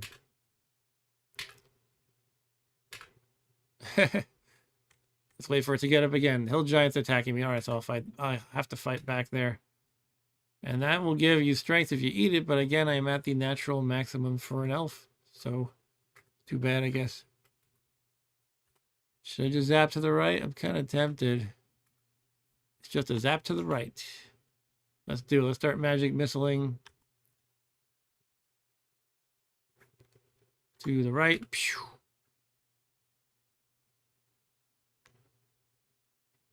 Hits the plain centaur. Hits the yellow dragon. Kill the hobgoblin. Kill the hobgoblin. The plain centaur drinks a potion of full heal. Oh, that sucks. I could have gotten that. The dragon to my down and right. I'm going to smack it. It's confused. That's good. The ice troll rises from the dead. Hit the yellow dragon. The yellow dragon bites the plain centaur because it's confused. I mean, I can always put on conflict too, but you get a similar effect. But mostly I want to get the experience points here. Hit the yellow dragon. Magic absorbing blade probes the yellow dragon. I don't want to probe it. I want to kill it. Now it's dead. Hooray. Okay, so it didn't mess up my iron helmet, which was the one concern pretty much. Kill the plain centaur. I'll keep zapping magic missiles to the right. Killing some hobgoblins and orc captains. Sure, let's zap another one. Wait, Ice Troll picks up a potion of gain level. No, you will not drink that. Shoot, what can I do? What's the best way to kill it? I mean, I think it's just going to drink it, unfortunately. Before I was just hitting it. And it was doing a good job of killing it. But I think it took a few hits. I'm thinking of maybe zapping it with a wand of sleeps before it can drink that potion. Then I'll kill it. Let me see if there's any reason why I should think they're like sleep resistant or something. They do have the basic MR of 20%-ish. Yeah, I think I'm just going to sleep it. Alright, so I'm going to zap on the sleep. Down and right. I think it resisted. Ah, damn. Yeah, it drank the potion of gain level because the sleep ray didn't work. Darn it. You're going to pay for that, you damn troll.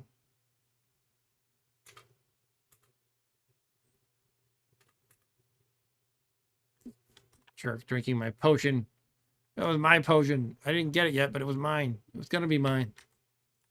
You and I both know it. Zap some magic missiles. The troll zaps a wand of digging. You hear something crash through the floor. Okay. You're drinking potions of speed and stuff. You're not getting out of this. Don't try. Kill the orc shaman. Ogre King's about to chop me with a double-headed axe, but I don't care. I'm a wizard. Uranium wand. That's interesting. Let's ID that for sure. Want to create monster. Okay. It's funny. I thought I had an idea for what I could do with a create source of create monster besides just do the altar thing. But I can't remember what. All right, I gotta shove things in ye old bag of holding again. Want to create monster, perhaps. Are there any more potions of gain a level around? Oh, a new wand. Another new wand. Identify wand of teleport. That's great to know.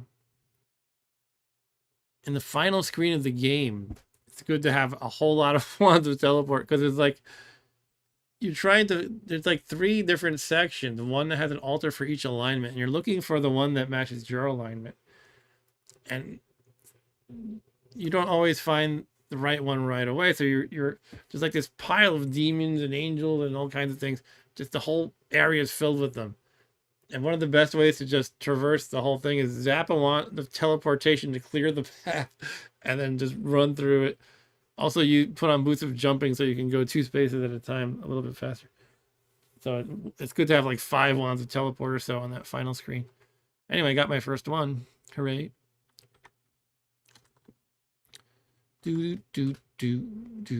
Scroll called light. I don't know.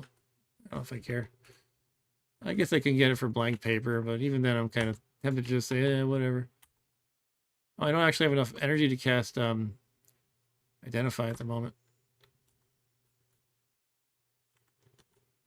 Remove some of these rings.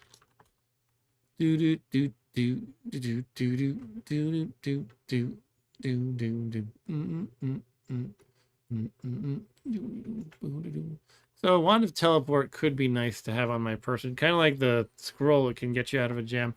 Except I can zap somebody else with it too. If you're about to kill me, I'll just zap you. I guess this oil lamp is too heavy. Can always put that back in. Ta-da. And what time is it in real life? 11 o'clock. Oh my goodness, it's getting late fast. Here's a chest.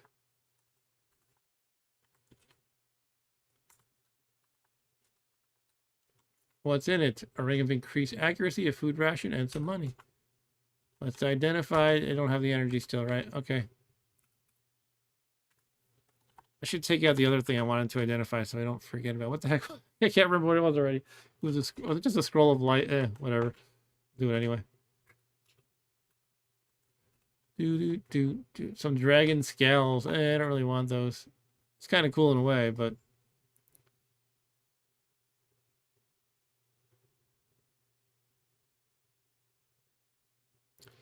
my wife was at some sort of a Broadway show with John Leguizamo, and she said, she just texted me, there's a line to specifically get John Leguizamo to sign playbills. She was attending this because an old friend of hers was in the show.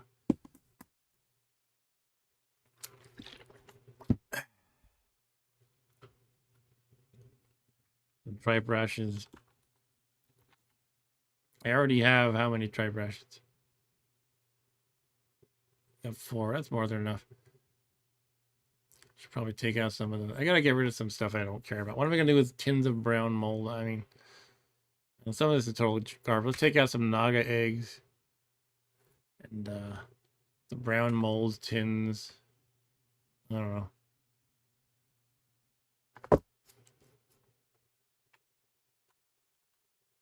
Didn't really help my burden status very much. Whatever. There is a somebody who fell through the floor. Was it a troll who escaped through the floor? And it said something crashed down there. I wonder what that meant. It might have meant like a potion fell through and it broke.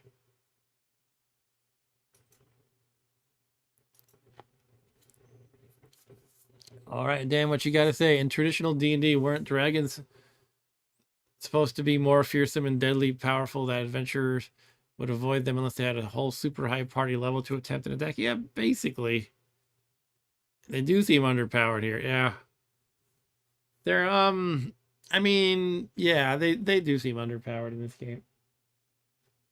The acid breath weapon would have been potentially annoying if it had managed to pull it off. It did take a lot of hits, but yeah, I generally don't find the dragons that tough to fight in this game. Like, I don't think I've ever died from one.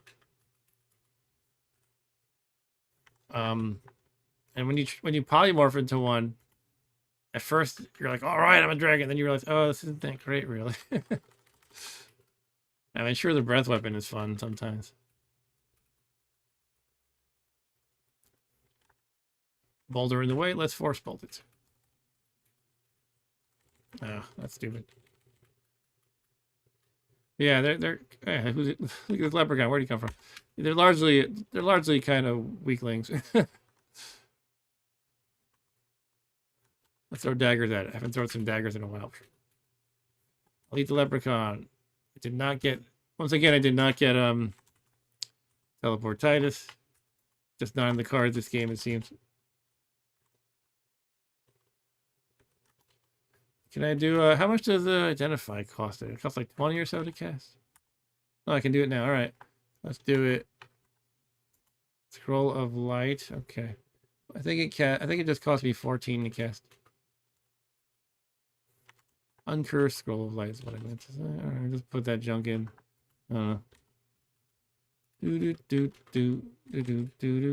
Worthless glass. Some more money. I'm getting a lot of pretty good piles of money. I might be able to go back and get another armor class boost soon. Keep finding piles of like 200 here, 200 there.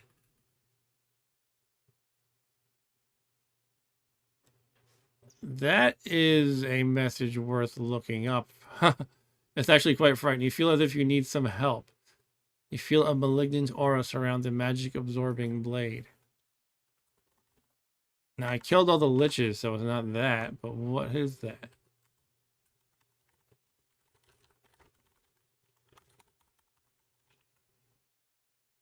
Oh, something cursed. Okay, an attempt to curse my equipment failed. Something tried to cast a curse on me and it failed.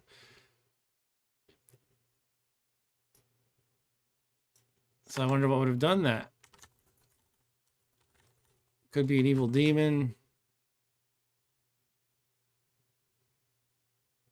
Yeah, alright, so the first message means somebody's casting that spell. The second one means that my Magic Bane cancel it. It will resist with a 19 out of 20 chance. That's great. That's fantastic. Alright, so whatever it is, it looks like it's invisible and down to the right of me. I think I'm just going to smack it. Something casts a spell at you. A field of force surrounds you. What is that?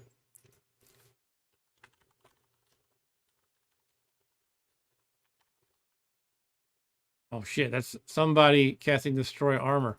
Yeah, this feels like lich type of magic, although it's not a lich. Like one of the reasons why I genocide them is because they cast shit like this. They curse your stuff and destroy your armor. I'm kind of concerned and I wonder. I kind of wish it wasn't burdened for one thing. It's invisible, and I don't have see invisible. That's something I should get. You can get that as an intrinsic see invisible. But yeah, something invisible is being a jerk to me. And it might get through one of these times if I'm not lucky. Magic resistance completely nullifies the effect of this spell. That's good. So destroy armor gets completely nullified. Not even like a 19 out of 20 chance. Should I just keep smacking it? Maybe get myself unburdened and then smack it. Maybe put on some good rings and smack it. I could try zapping it with something like sleep. Just magic missile. I'm kind of low on power though. What would spawn and cast this shit? The destroy armor spell tends to be cast by mid-level and stronger spellcasting monsters such as liches and golden nagas. To get rid of all the liches, right? Like now, like doubting. What are the things I got rid of? Did I take note? I genocided sea monsters, mind flayers, and I think liches. Yeah. What would spawn invisible and then do all this stuff?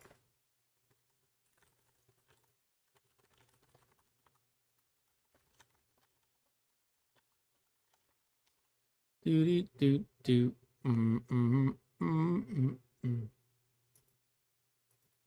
According to Google AI, which is never wrong, the Golden Naga best fits the description of something spawning invisible and casting both cursed items and destroy armor.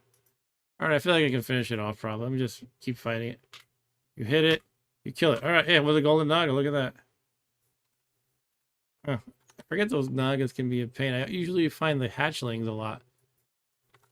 Then you get later in the game and you find the grown-ups.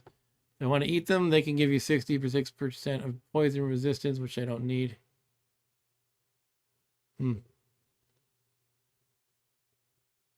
I could eat one anyway. Okay. Statue of a python. A shiny ring. A new ring that I don't know.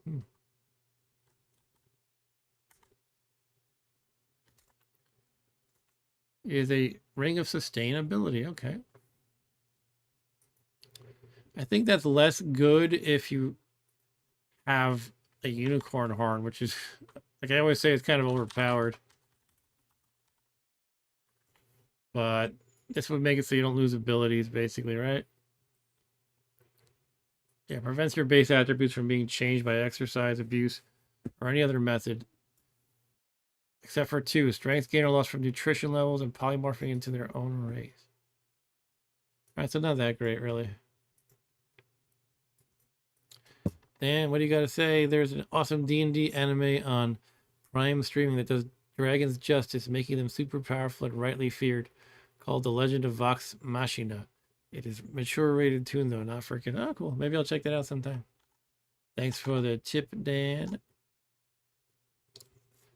All right. Let's just keep going, I guess. Where's my doggo in all this? Oh. There he is. I just summoned him with my magic whistle.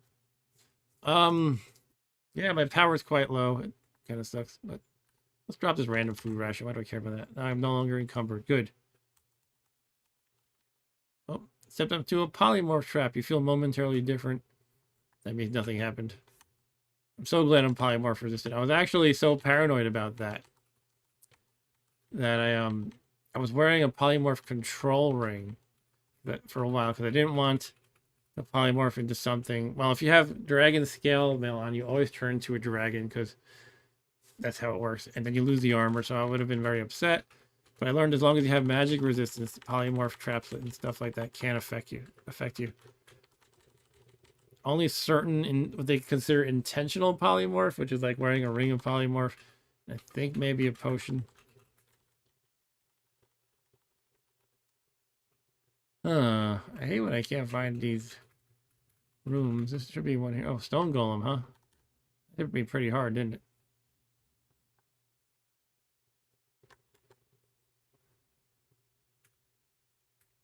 I stunned it. It hit. I hit it. It hit me. Didn't do any damage. Destroy it. It left the statue of a stone golem. Oh, and here is a rock troll. Okay.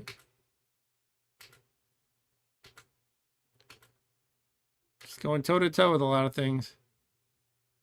A vulgar polearm.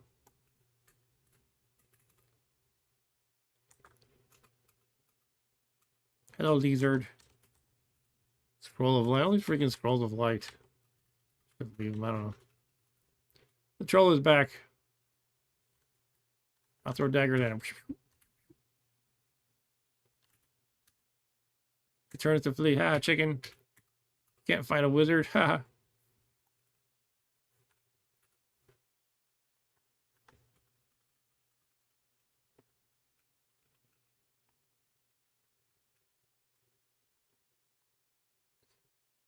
One thing I don't usually do is rearrange my inventory, but some people swear like you should just put, like you can choose what letter to assign to each thing. So you could put K for your key.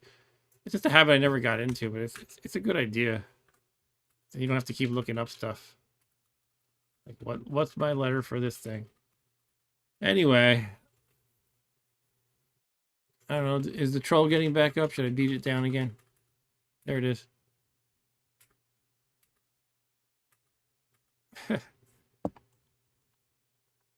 Silver ring. Ooh. Time to ID. It is a ring of warning. Okay. And a +1 ring of increased accuracy. It's back again. It's confused from my attack. There it is again. Yeah, my hit points are getting whittled down, so I do have to keep an eye on that. But I think I'll be fine. Gnome King.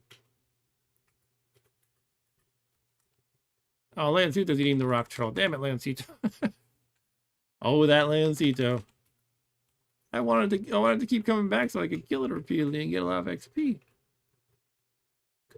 Damn it,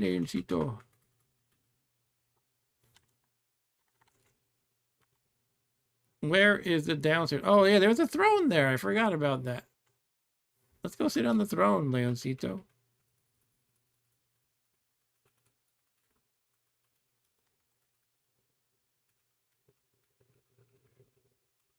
Gremlin. I'm so glad gremlins are allied with me as a chaotic guy.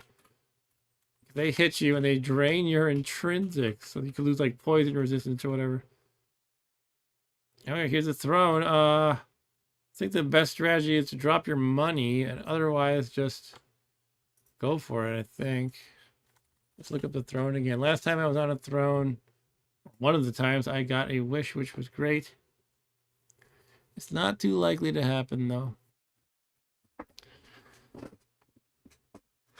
Let's see. They have the strategy section. Let's jump to that.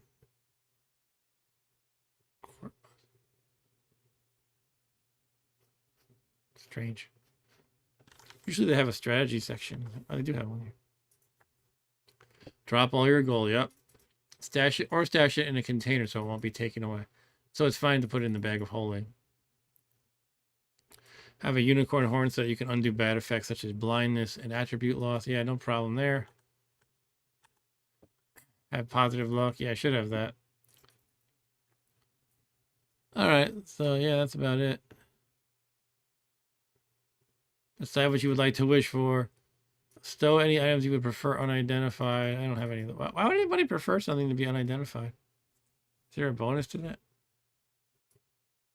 I mean, I guess they could come up with a strange scenario, but like, I would think generally you just want everything identified. Okay, yeah, so basically I'm just going to stash the money and then sit on it, as Fonz says. Put all the money in the container, and that should be all I need to do. Here we go. Having fun sitting on the floor. Oh, yeah, the wrong space. You sit on a double-headed axe. It's not very comfortable. That's right. You got to take all the stuff off it first. Okay, drop the mace and the double-headed axe over here. Now we can sit on it.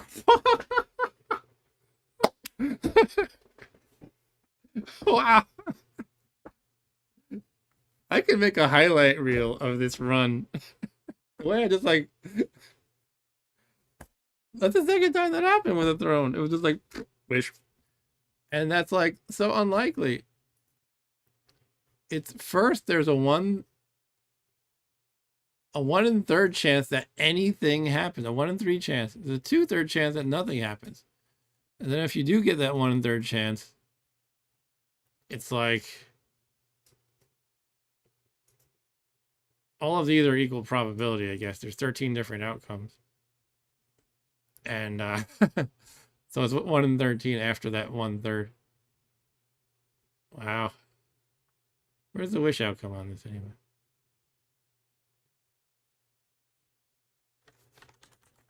Oh, the first one. I know I keep glossing over it.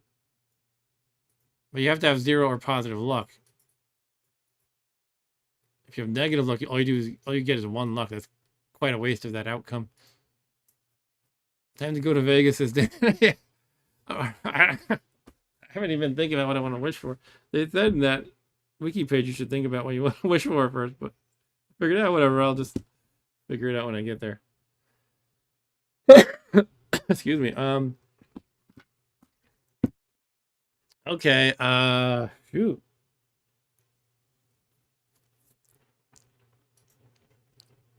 Keep saying I'm kind of lackey in the armor department. I could get something there. That wouldn't be a bad idea. Well, let's review the spoiler situation. Wish, wish, wish. Some people go for the wish list conduct. So the game sort of has these conducts that are almost like achievements, sort of. And so, yeah, wish list is one way to play. Because, you know, getting wishes is a huge advantage. These are things you cannot wish for.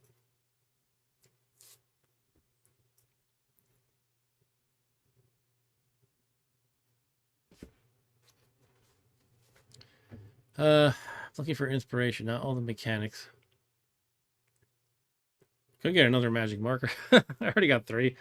I mean, they're all kind of low, but I don't think I want to wish for one of those again.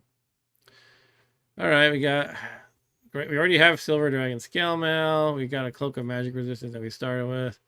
I already have a Bag of Holding. I already have a couple scrolls of charging. I could, I mean, I can just write Genocide. Although, again, my magic markers are lowish. If I did want to go that route, I'd probably be better off just wishing for another magic marker and just writing Genocide. And then I would have leftover magic marker charges to boot. I already have Speed Boots.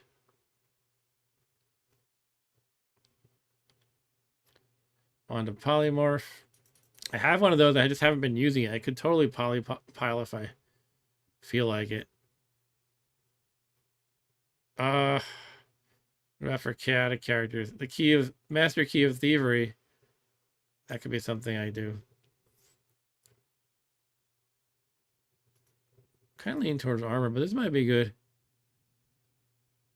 This is actually the Rogue Quest artifact, so you can't get it normally as a wizard. But I can wish for it, and because it's chaotic, that matches my alignment. Basically, if something's opposed to your alignment and you pick it up, it'll zap you good, but you can still use it at that point if you survive the zap. But yeah, I could just go with the Master's Key of Thievery. When you carry it, it gives you warning, teleport control, and half physical damage. That's quite good. When invoked, it untraps with 100% success. I mean, that's okay too. And locks and unlocks applicable items. Detects and removes traps when unlocking. Gives a random rumor when you apply it. So like a fortune cookie message, basically. That sounds quite good. Another thing I'm thinking about is, I was looking up magic cancellation earlier. Like, it would be great to have MC3 from a Cloak of Protection. But this sounds so good. Just the half damage alone, half physical damage is great. And that combined with teleport control and warning. I can already do these two things, but they require rings. I have a ring of teleport control and a ring of warning. So if I do get teleportitis and I'm carrying this Master Key of Thievery, I don't need to put on the ring of teleport control. This would provide it for me just by carrying it. Anything that gives you bonuses just by carrying it sounds great to me. I'm kind of leaning towards that at the moment. Or I could go to Vegas, as Dan says. Let's keep browsing some of these this wiki. And there's another page I like, the wishing spoiler. It's pretty old. Things not to wish for. You don't wish for holy water and food ration or whatever. It's amazing though. I'm not playing Slash 'em. What about well, let's look at the wishing spoiler.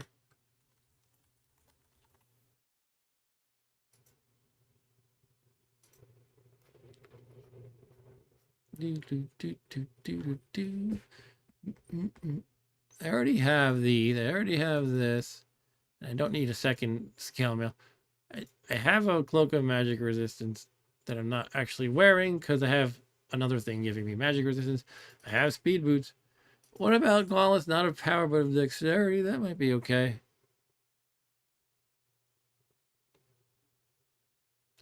Magic marker. Life saving is great.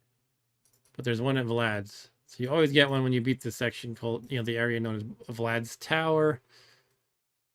But that might not be something to ignore, because that can, I mean, it's very straightforward. It can save your life. Do I want Blessed Spellbook of Polymorph? For some reason, I'm not really big on Polymorph, though I know you can definitely use that to your advantage hugely. Blessed Tinning Kit. Could go with this. Get a Helm of Brilliance. That gives you intelligence, I think. Ring of Levitation. I think I have something that could give me levitation. I don't remember what. This is kind of why they say you should look up what you want to wish for before you get the wish, because you can't look at your inventory while you're at this prompt. Polymorph control I have. I think I have most of these. I could just write Scrolls of Genocide. Free action. That's kind of a I don't think I have that, and that's an Ascension kit item. That's something you want to get for the end of the game. Because there's nasty demons like Demogorgon who will paralyze you and then just kill you. Okay. Cloak of Displacement. That can be nice, yes. Yeah, so I guess I have to decide if I want my final cloak in the game to be a Cloak of Displacement or a Cloak of Protection. A Cloak of Displacement gives you cancellation of 2. Protection gives you 3, but Displacement has the advantage of, it's that old D&D effect of Displacement where it's like projects your image elsewhere, so enemies will attack in squares around you and miss you. So that's very nice. But MC3 is great to have too. As we looked before, that means anything that does like a touch attack to damage you in some way with a special effect. With MC3, even if it hits you and gets through every other line of defense, there's only a 10% chance of the thing actually affecting you. With MC of 2, there's a 40%. So, I don't know. That's an option. Either of those cloaks is an option, I guess. I already have Spellbook of Identify. I feel like I'm doing so well, actually. I already have Magical Breathing. Don't have a t-shirt. The t-shirt is just an extra thing you can pile enchantments onto, so it's nice, but 2 blessed potions to gain ability, always fun. All right. I mean, I've got the bag of holding. It's not creased, so I think I'm narrowing it down to that thievery thing, Gauntlets of Dexterity, maybe the Helm of Brilliance, maybe Cloak of Displacement or Protection. So I think I'm leaning armorish. Let's look at how the Helm of Brilliance looks, though. How it works. The thing is nothing to ignore the Master Key of Thievery. Helm of Brilliance. It gives you an intelligence bonus, a wisdom bonus, and doesn't hinder spellcasting.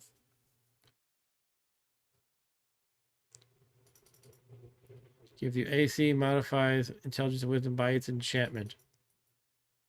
The thing is, I think with my intelligence at 20, I kind of get diminishing returns with spellcasting. What's the thing to look up here? I think I want to look at spellcasting.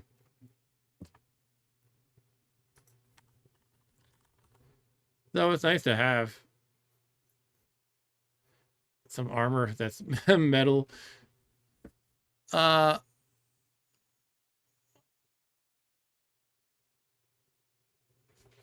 don't know, for intelligence.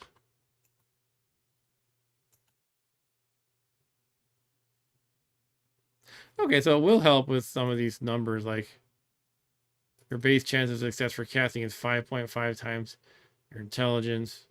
All right, so you can still, there's still some benefit to that.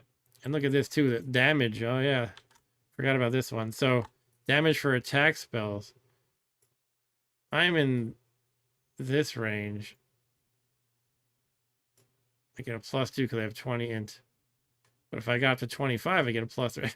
Is it really that much of a difference for once you get into the big numbers, though? Like, if I'm fighting big enemies anyway, I don't know if a single plus is a big, it's something.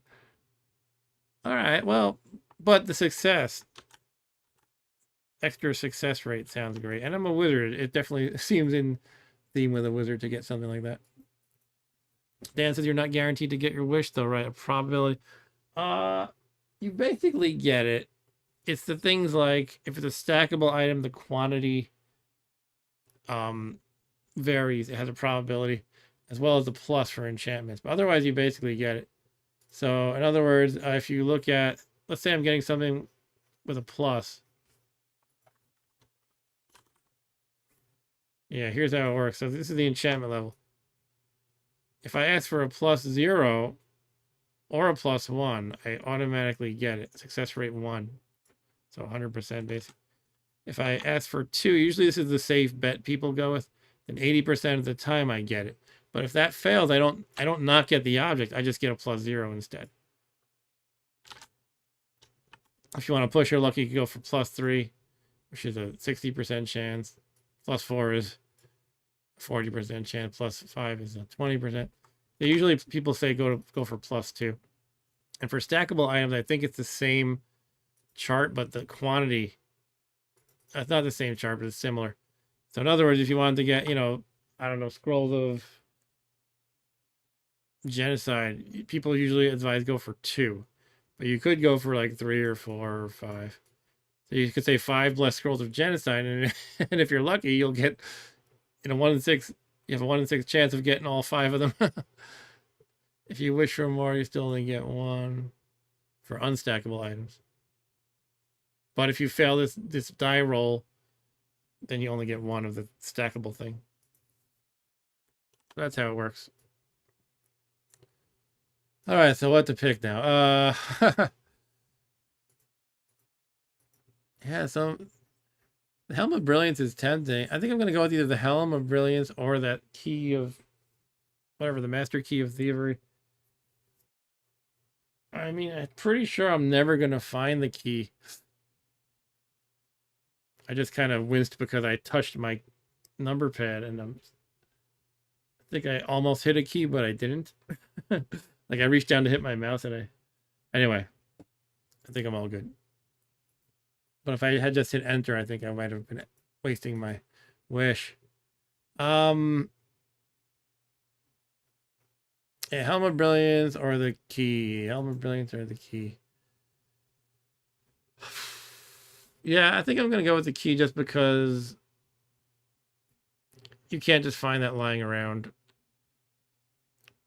There's a strong chance I'll have other wishes in my future. When you get to the castle level, there's always a Wand of Wishing. And a Wand of Wishing, you can, I think it has randomly 2 or 3 charges, and then you can recharge it once and get another 2 or 3, I believe, out of it. And then once you use that up, you can do what's called resting, W-R-E-S-T. Any wand can be rested. That's when it has no charges. You can keep trying to use it. You zap it repeatedly, and there's something like a 1% chance you manage to tap out a little bit of extra magic. You get 1 more use out of it, and then the whole wand disintegrates. So in other words, once I get to the castle, I think I'm guaranteed to have, as long as I can acquire the wand and play my cards right, I think I have a guaranteed 5 more wishes at least. Again, consider, if I do it right, if I charge it and all that, and potentially I think 7 if I'm lucky. So yeah, definitely more more wishes to go. But I think the key sounds like the way to go for now. It's kind of funny. It's like a thievy thing, but it sounds great for a wizard to get for sure, especially a chaotic wizard. So let me get the name of that right. I'm gonna go with that. The Master Key of Thievery. So again, this is the rogue quest prize, basically. And just from carrying it, I'll get warning, teleport control, and half physical damage. That last one sounds huge to me. Also, you can lock and unlock applicable items. I don't know how that's better than any other random key. Detects and removes traps when unlocking. Gives random rumor. Untraps with 100% success. Yeah, that sounds good to me. Let's review the description a little more anyway. If you wield the artifact while not wearing gloves, it'll print messages that hint at the presence of unseen traps nearby. Well, for now, I don't have gloves, so I could do that. It's a useful wish candidate for any other chaotic hero for much of the same reasons. Half physical damage is particularly appreciated for more fragile roles, such as wizards and priests. A hero that is intent on obtaining the key via an artifact wish may want to hold off on sacrificing, as they can obtain 1 other artifact at most before the odds of a successful artifact begin decreasing. They will also not be able to use it as an unlocking tool or untrapping tool consistently due to artifact blasts. That would only be if you're not chaotic, though, right? So they should hold on to any key or lockpicks they already have obtained. The artifact blast is when you pick up an artifact. Oh, they're triggered each time you attempt to do any of the following actions with an artifact. Wish for an artifact. Oh, so I could get blasted right now? Pick one or up or remove it from a container. Wield or wear one, apply or invoke one, steal one. Hold on, I thought it only mattered if it was like the wrong alignment. Intelligent artifact.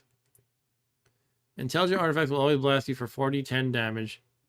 Reduced to 2d10 if you have magic resistance, which I do have. If you meet any of the following conditions. It is a quest artifact and you are not the associated role. Oh, okay, so I would get the blast because it's a quest artifact and I am not a rogue. So the alignment is not the only issue. Okay. Additionally, if you are the wrong role and fail one of the other conditions, the artifact will refuse to cooperate with you. Okay. So I think I have a good alignment record, although I made one mistake by hurting an ogre that was co-aligned. But I'm not a different alignment. I'm not in the form of something the artifact especially attacks. Okay, so I'm pretty sure it won't refuse to cooperate with me. But I'll be taking a blast of 2d10 damage, which is like, what, the average is going to be like 11 or something. It's fine. It's just the one time. Or, also when you pick it up. It's a little bit annoying that I'm going to be carrying around a booby trap that if I'm shuffling inventory around and I forget how it works, I could zap myself for 2d10. I think it'll be worth it, though.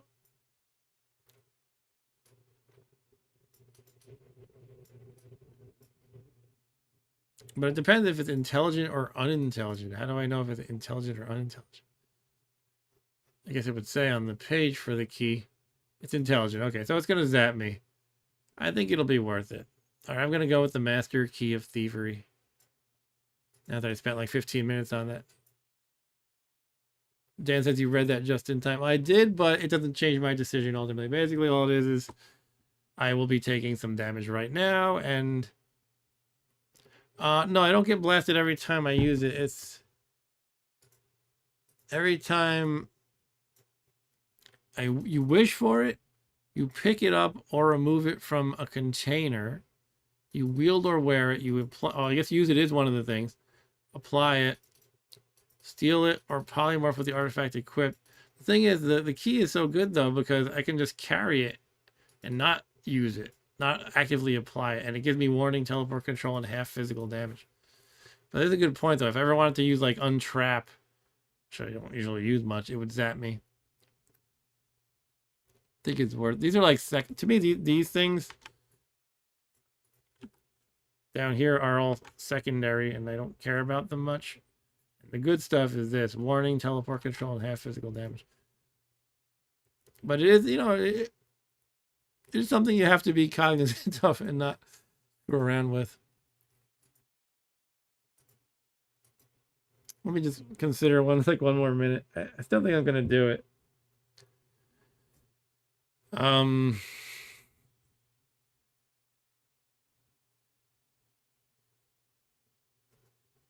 of Brilliance, yeah, I mean,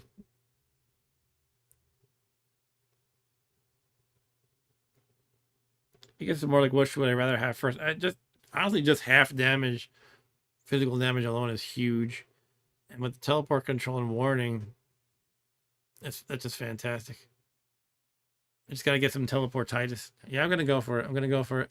The Master Key of Thievery. Now, do you want to? Would you enter like blessed, or does that actually not even apply? Let me just review that.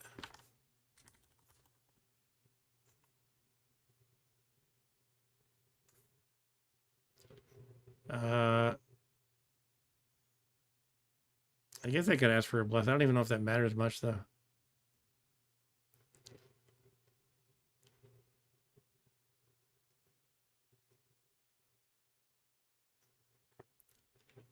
Da, da, da, da.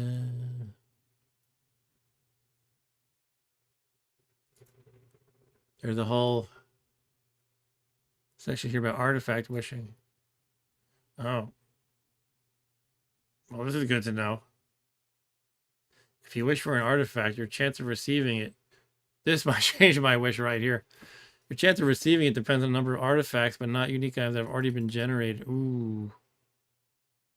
So I already got Magic Bane, Werbane, that Troll Smasher or whatever it's called. I think that's it. 3 artifacts. So it sounds like I only get a 50-50 chance of actually getting this because 3 artifacts have been generated because I got those from sacrificing, right? Magic Bane, yeah, Werbane, which I just stashed somewhere. The one that's anti-troll. There might have been a 4th one even. Otherwise, you receive nothing and the wish is waste. Yeah, so I wouldn't want to go this route until I'm basically in excess of, of everything I could wish for. Wow, now this is the thing that I'm glad I read before before doing it.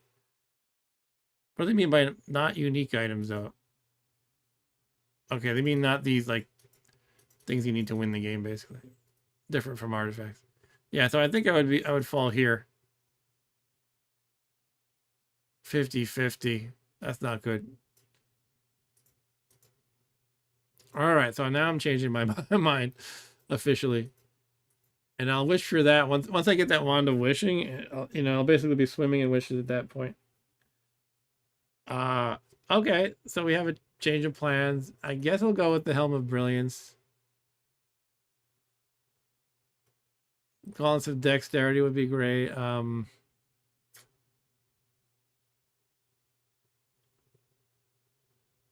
Let's do the Helm of Brilliance. I can always use the intelligence. It's good to have a better thing on my noggin. I can make it rust proof so I don't have to worry about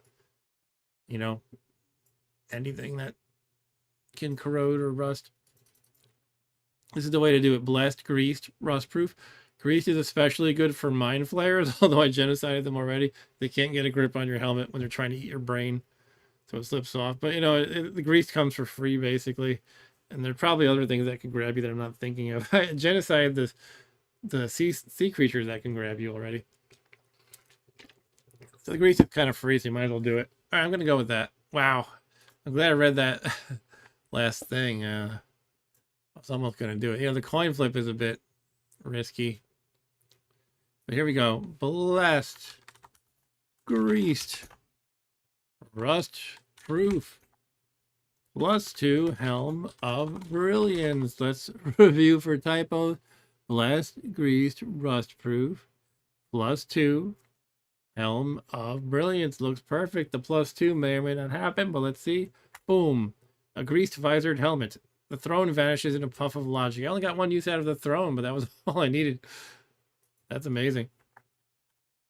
Okay, take off the cheesy iron helm. Notice my AC is now at -11. Put on the greased visored helmet. It is now back at -14, but it bumped my intelligence by 2. Terrible circle, but you get the idea. The +2 definitely worked, that means. And now let's cast Identify just to have it identified. A blessed, greased, rust-proof, +2 Helm of Brilliance. All right, brilliant indeed. Let's chuck the Dwarvish Iron Helm. Don't need that. All right, that was a satisfying wish. I'm so glad I caught myself with the the key, the Master Key of Thievery. I mean, that would have been great if it worked, but having a 50-50 chance is too risky. Oh, hey there, Dav the Baz. Welcome. I'm pretty much wrapping this up for the evening, but yeah, I got a wish again. I just sat on the throne. I got 1 use out of it, and it was a wish. I've gotten pretty lucky with wishes so far. And now, yeah, I didn't get that Key of Mastery, but I'm thinking when I get the Wand of Wishing that you find in the castle, maybe at that point I'll wish for that key. Basically, when I'm at the point of feeling like I have excess wishes to spare. All right, let's stuff some junk in my bag of holding.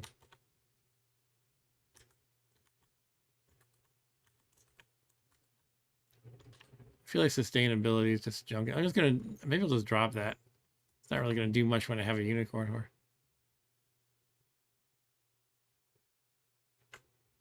But I'm unencumbered. I don't know. I'm too much of a pack rat. All right.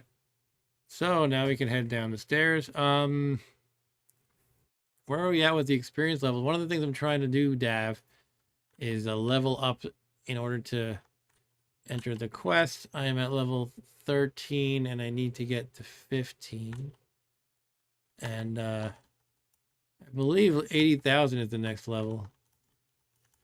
Can't find the chart I had open. There we go. Yeah, 80,000 is where I want to be.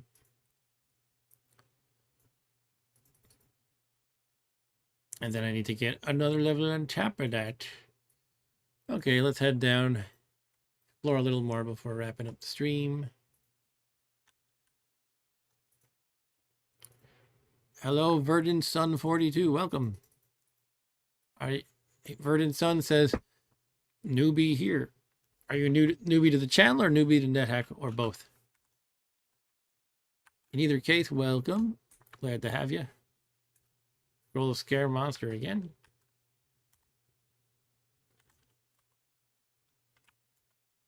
I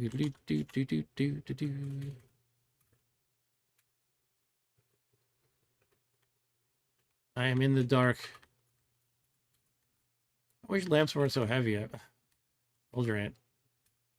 Now something, I think it was a troll, fell through the pit on the previous level. And Verdant Sun 42 is new, says new to both. Okay, this is yeah, this is Nethack. This is one of the original traditional roguelike games, which is what you see in front of you. It used ASCII graphics.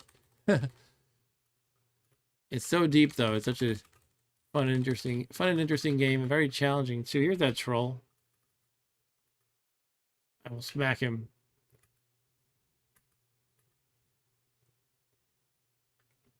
Okay, so he zaps that wand of digging to get through the floor earlier. And kind of so tight on inventory weight that I don't know if I even want this potion. Is there something I want to chuck here? I have all this holy water. I might just have to start dropping stuff.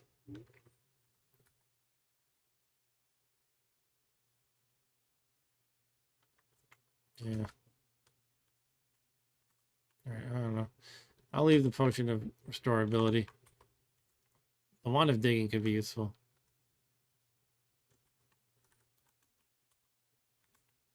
Put that in. Yeah, I gotta be able to. Oh, he got back up. He got back up again. Verdant Sun says level 12 was as far as I could get. Okay, you played the game, but you're just not super experienced. Got it. Yeah, it's a very challenging game. It takes a lot of time and patience, and honestly, looking things up in the wiki. I still do that all the time. And I first played the game in the 90s, in the early 90s at that. All right, extra healing is something I definitely want to hold on to, even if it's heavy. I mean, all the potions are heavy. This one's cursed, though. I'll hold on to it anyway.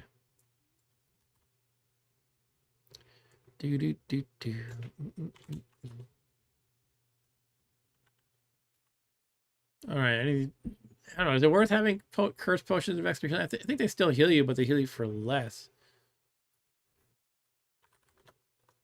So let me check it out. This is what I do all the time. Just pull things up in the wiki.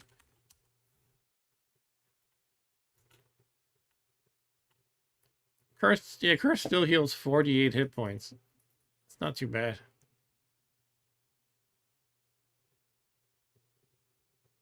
I forgot about this. You can bump up your max hit points by drinking extra healing potions. If this will bring your HP above its maximum, your maximum hit points will increase by 2 for an uncursed potion or 5 for a blessed potion. What about for full healing?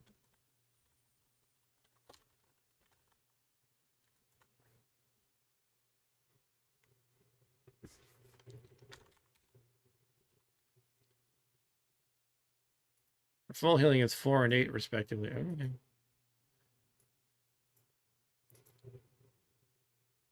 Cool.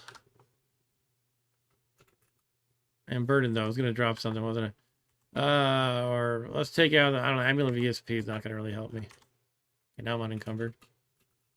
And that is because I have intrinsic telepathy, and you know, you could always lose it, but Not too likely.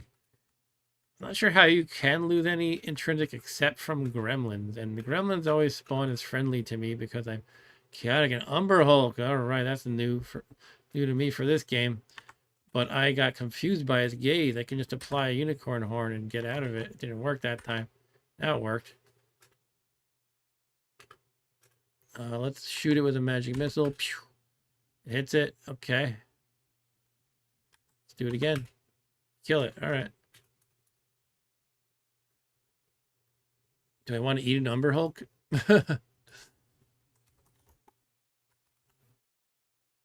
To me, an Umber Hulk is such a classic D&D monster. Resistance conveyed none.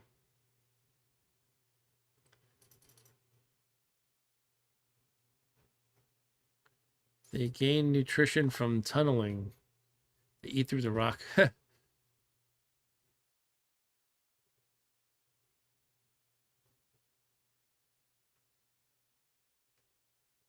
the strongest tunneling monster in the main dungeon. They move twice as fast as rock moles. You can blind yourself to protect yourself from their gaze that confuses you. You can apply a mirror to confuse it. All right. I'll eat it because it's there and I'm not full.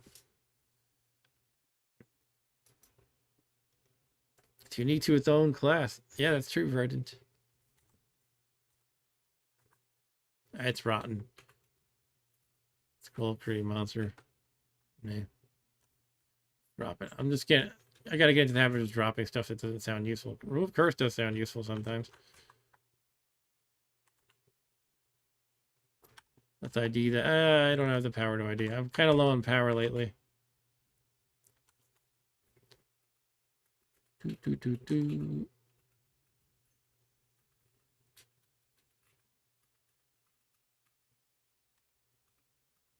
Oh, another throne room. Imagine I get a wish again. I'm not going to get too excited. There's no way I'm going to keep having that amazing luck. All right, Rock Troll, Urukai, Hobgoblin, etc.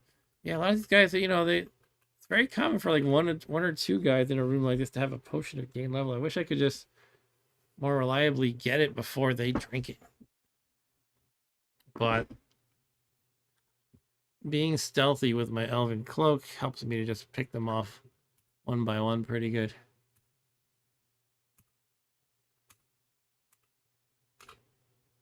Honestly, I think the pet might wake them up more than I'd like. Coarse mantle. What is the coarse mantle? Is that just like an orcish cloak or something?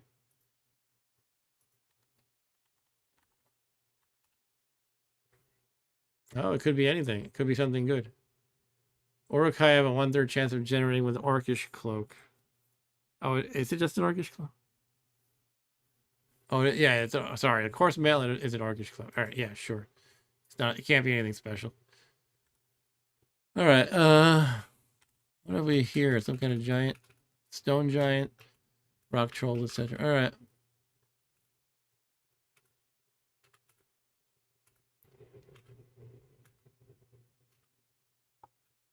Kill a centaur.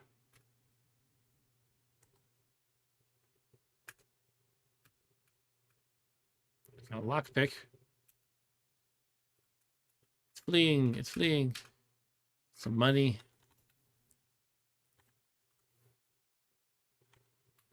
The troll got back up again. Got knocked down. Got back up again.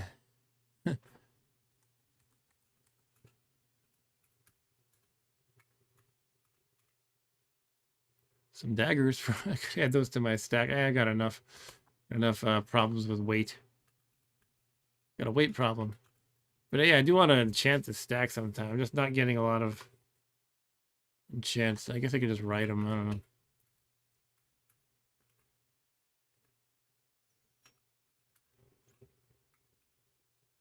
Hill Giant's a little bit tougher. Not too bad. Hill Giant, yeah, the Hill Giants, they can give you intrinsic strength when you eat them, but I am at the max intrinsic strength for an elf, so there's no point in trying when I'm full, especially. Potion of gain ability. Oh, that might be good to bless. It might already be blessed for all I know. Uncursed, but yeah, let's put that in the stash for now. I'm burdened. What else can I throw in there while I'm burdened? It's always a trouble.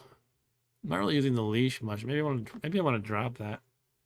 I'll just stash it. Okay.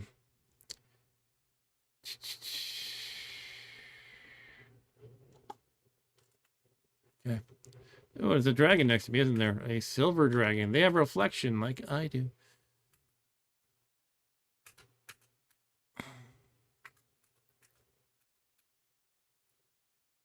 Just digging through the monsters. Do I want to just go toe to toe with the dragon, or do I want to wait till I have some power? What do they do besides reflect? Do they actually have a breath weapon that I have to worry about?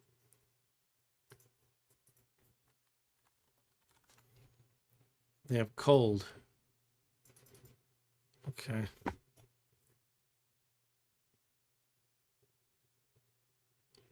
I gotta wrap this up soon, but all right. They have cold resistance. They zap you with cold. I have cold resistance, so that's not a problem. Their bite is pretty nasty. 3d8 damage. Not too concerned overall, though.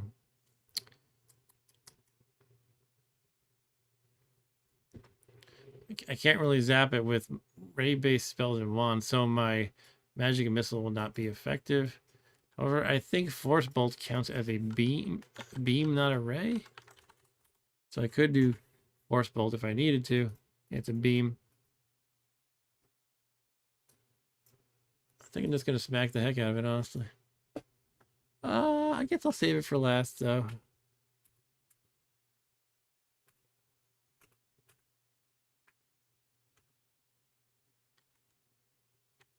Find a hidden door right here.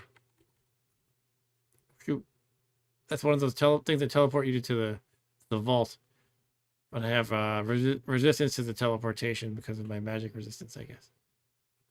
Let's kill the stone giant. And I keep thinking I gotta keep my eye on my hit points as I'm beating up giants and dragons and things, but it's like they're not really doing that much damage.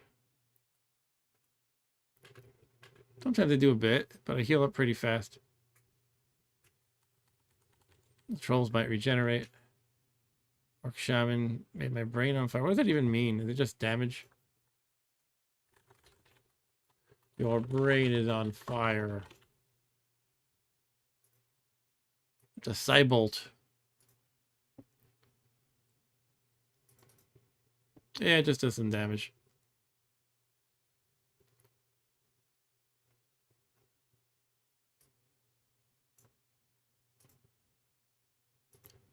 Okay, let's keep hacking away.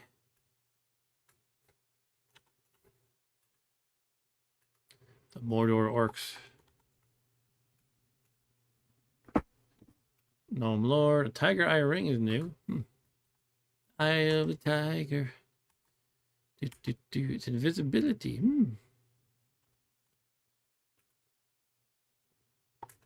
If you want, you can have an appetizer.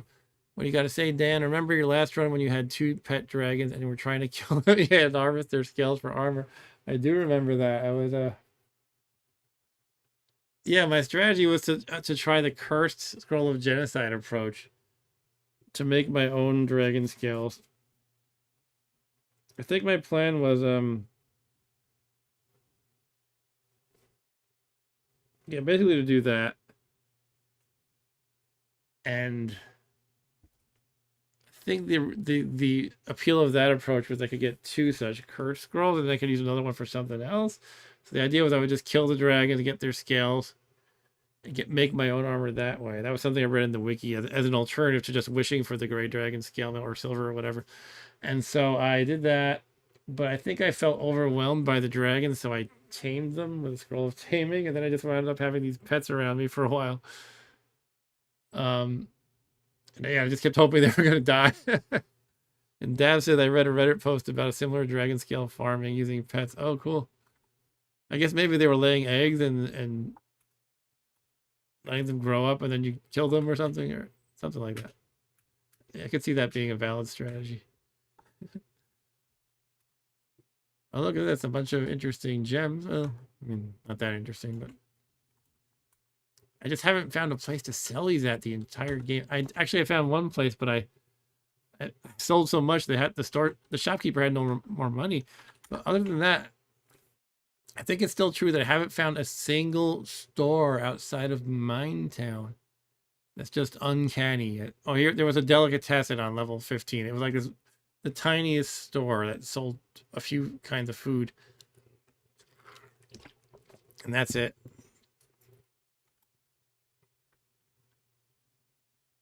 Yeah, so this is the only place I was able to sell gems at the Minetown place.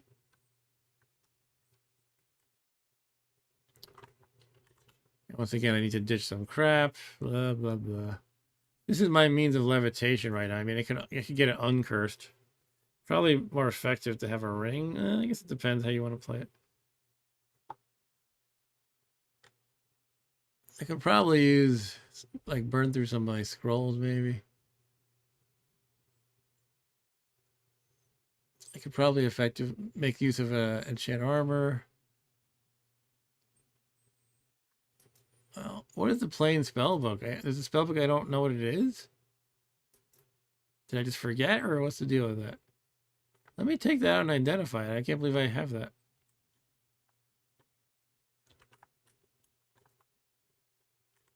I don't have enough power to identify it. All right. That might have been the problem I had at the time. The time I found it. I don't know. Find the silver dragon. Oh, it got me good with one bite there.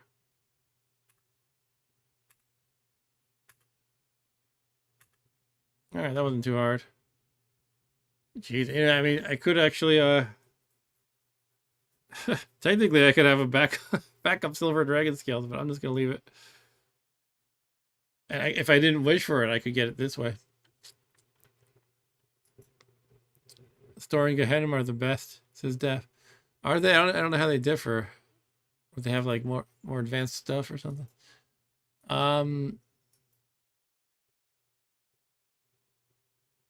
Yeah, silver dragon. Do I want to eat it? I'm satiated.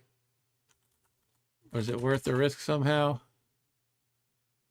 I feel like probably not. I feel like it's probably just a lot of meat. Yeah, they don't convey anything.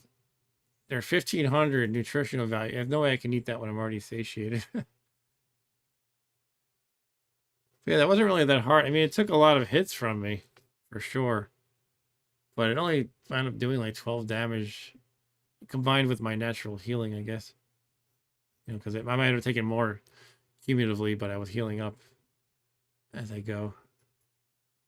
All right, I mean, I guess I can annotate that there's silver dragon scales here. In case somehow I need them. But it doesn't seem too likely. But I do want to check out this glass wand for sure when I can identify once again. But yeah, nobody had a potion of gain level as I was hoping for, unfortunately. Here comes the troll again. Oh, you. Where'd it go? Puts on an iron skull cap. There it is.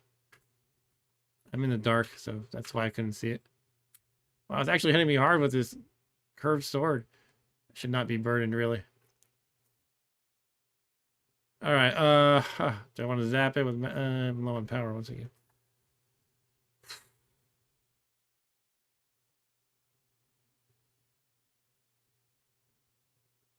I could probably just finish it off this way. I hit it. Let me attack again. Kill it. All right. Getting a little worried there. It actually hit me hard.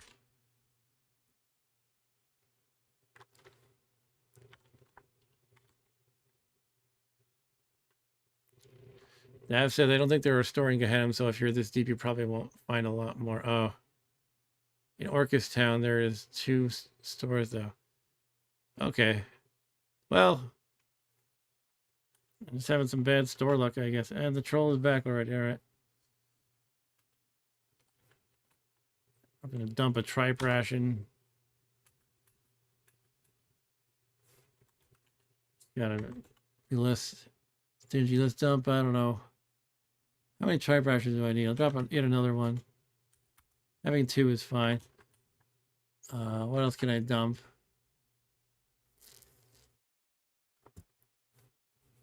So much blank paper.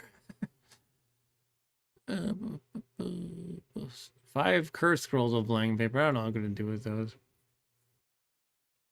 Do you want to identify things? Crappy potions.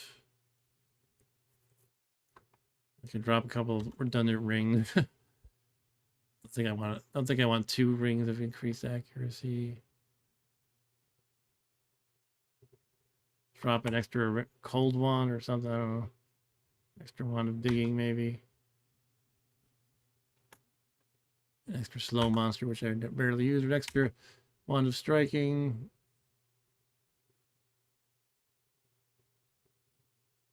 That's true. I do have magical breathing. I could try that. I will avoid choking if I do that, right? I'll just start vomiting. Blech. You know what? It's going to start zapping me with these wands. I'd be fine with the mouse. Well, striking, I don't think I can reflect against that. But maybe magic resistance would kick in. I don't know. I don't want to tinker with it too much. I don't want to risk it, basically. Okay, so I'm still burdened. Maybe we'll drop it. He's not going to get over here. All right, there we go.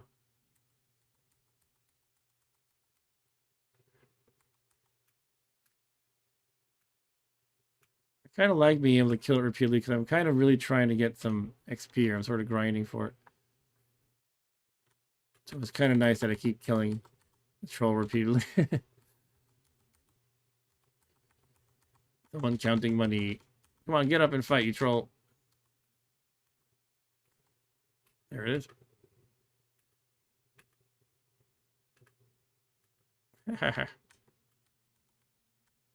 I should probably be between it and the wands I dropped.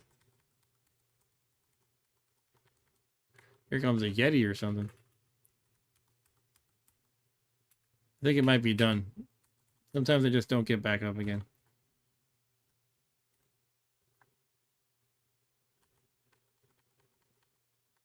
I think it's done. All right.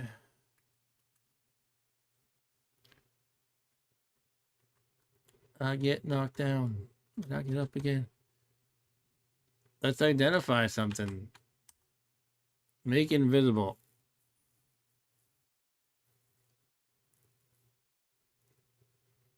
It's not permanent if you zap yourself, is it?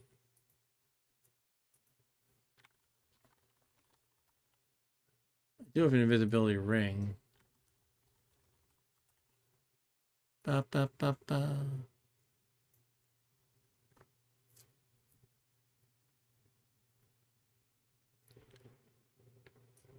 A hero zapping the wand will render any monster it is pointed at permanently invisible, including the hero if zapped at themselves. Unless they're wearing a mummy wrapping and will auto-identify the wand.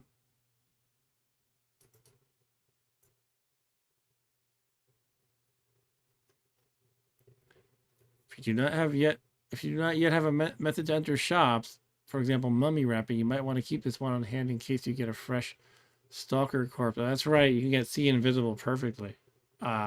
Permanently. I'm so tired. I say the wrong words, but I'm too tired.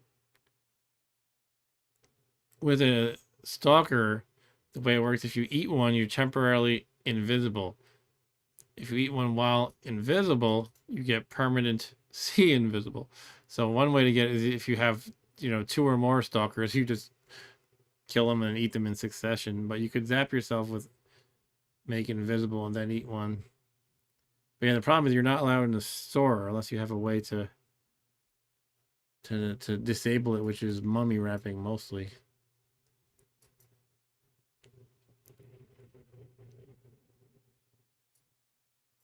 I wonder if I'd have to take off my magic resistance to zap it at myself. All right. Oh, there's a troll fighting my dog, I guess.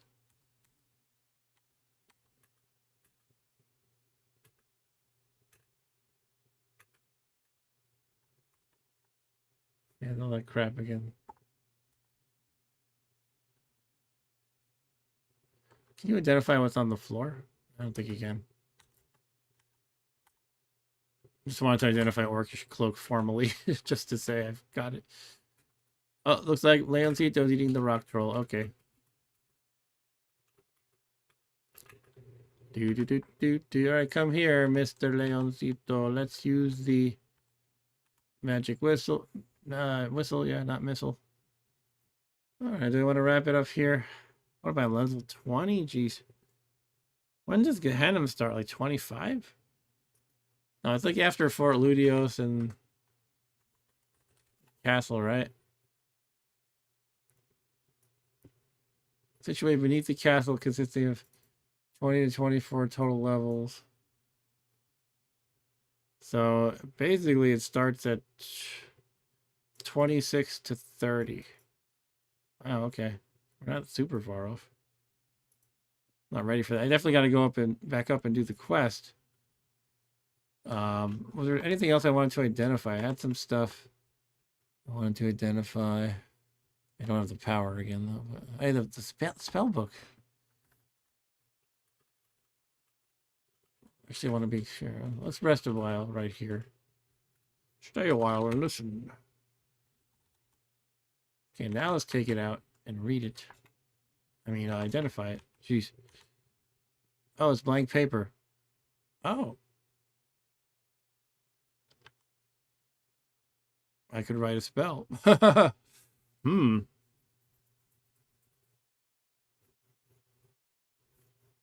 Finger of Death, anybody? Or is it called Touch of Death or Finger of Death? I think I'm gonna call it a stream here, and I'll write my notes. Oops.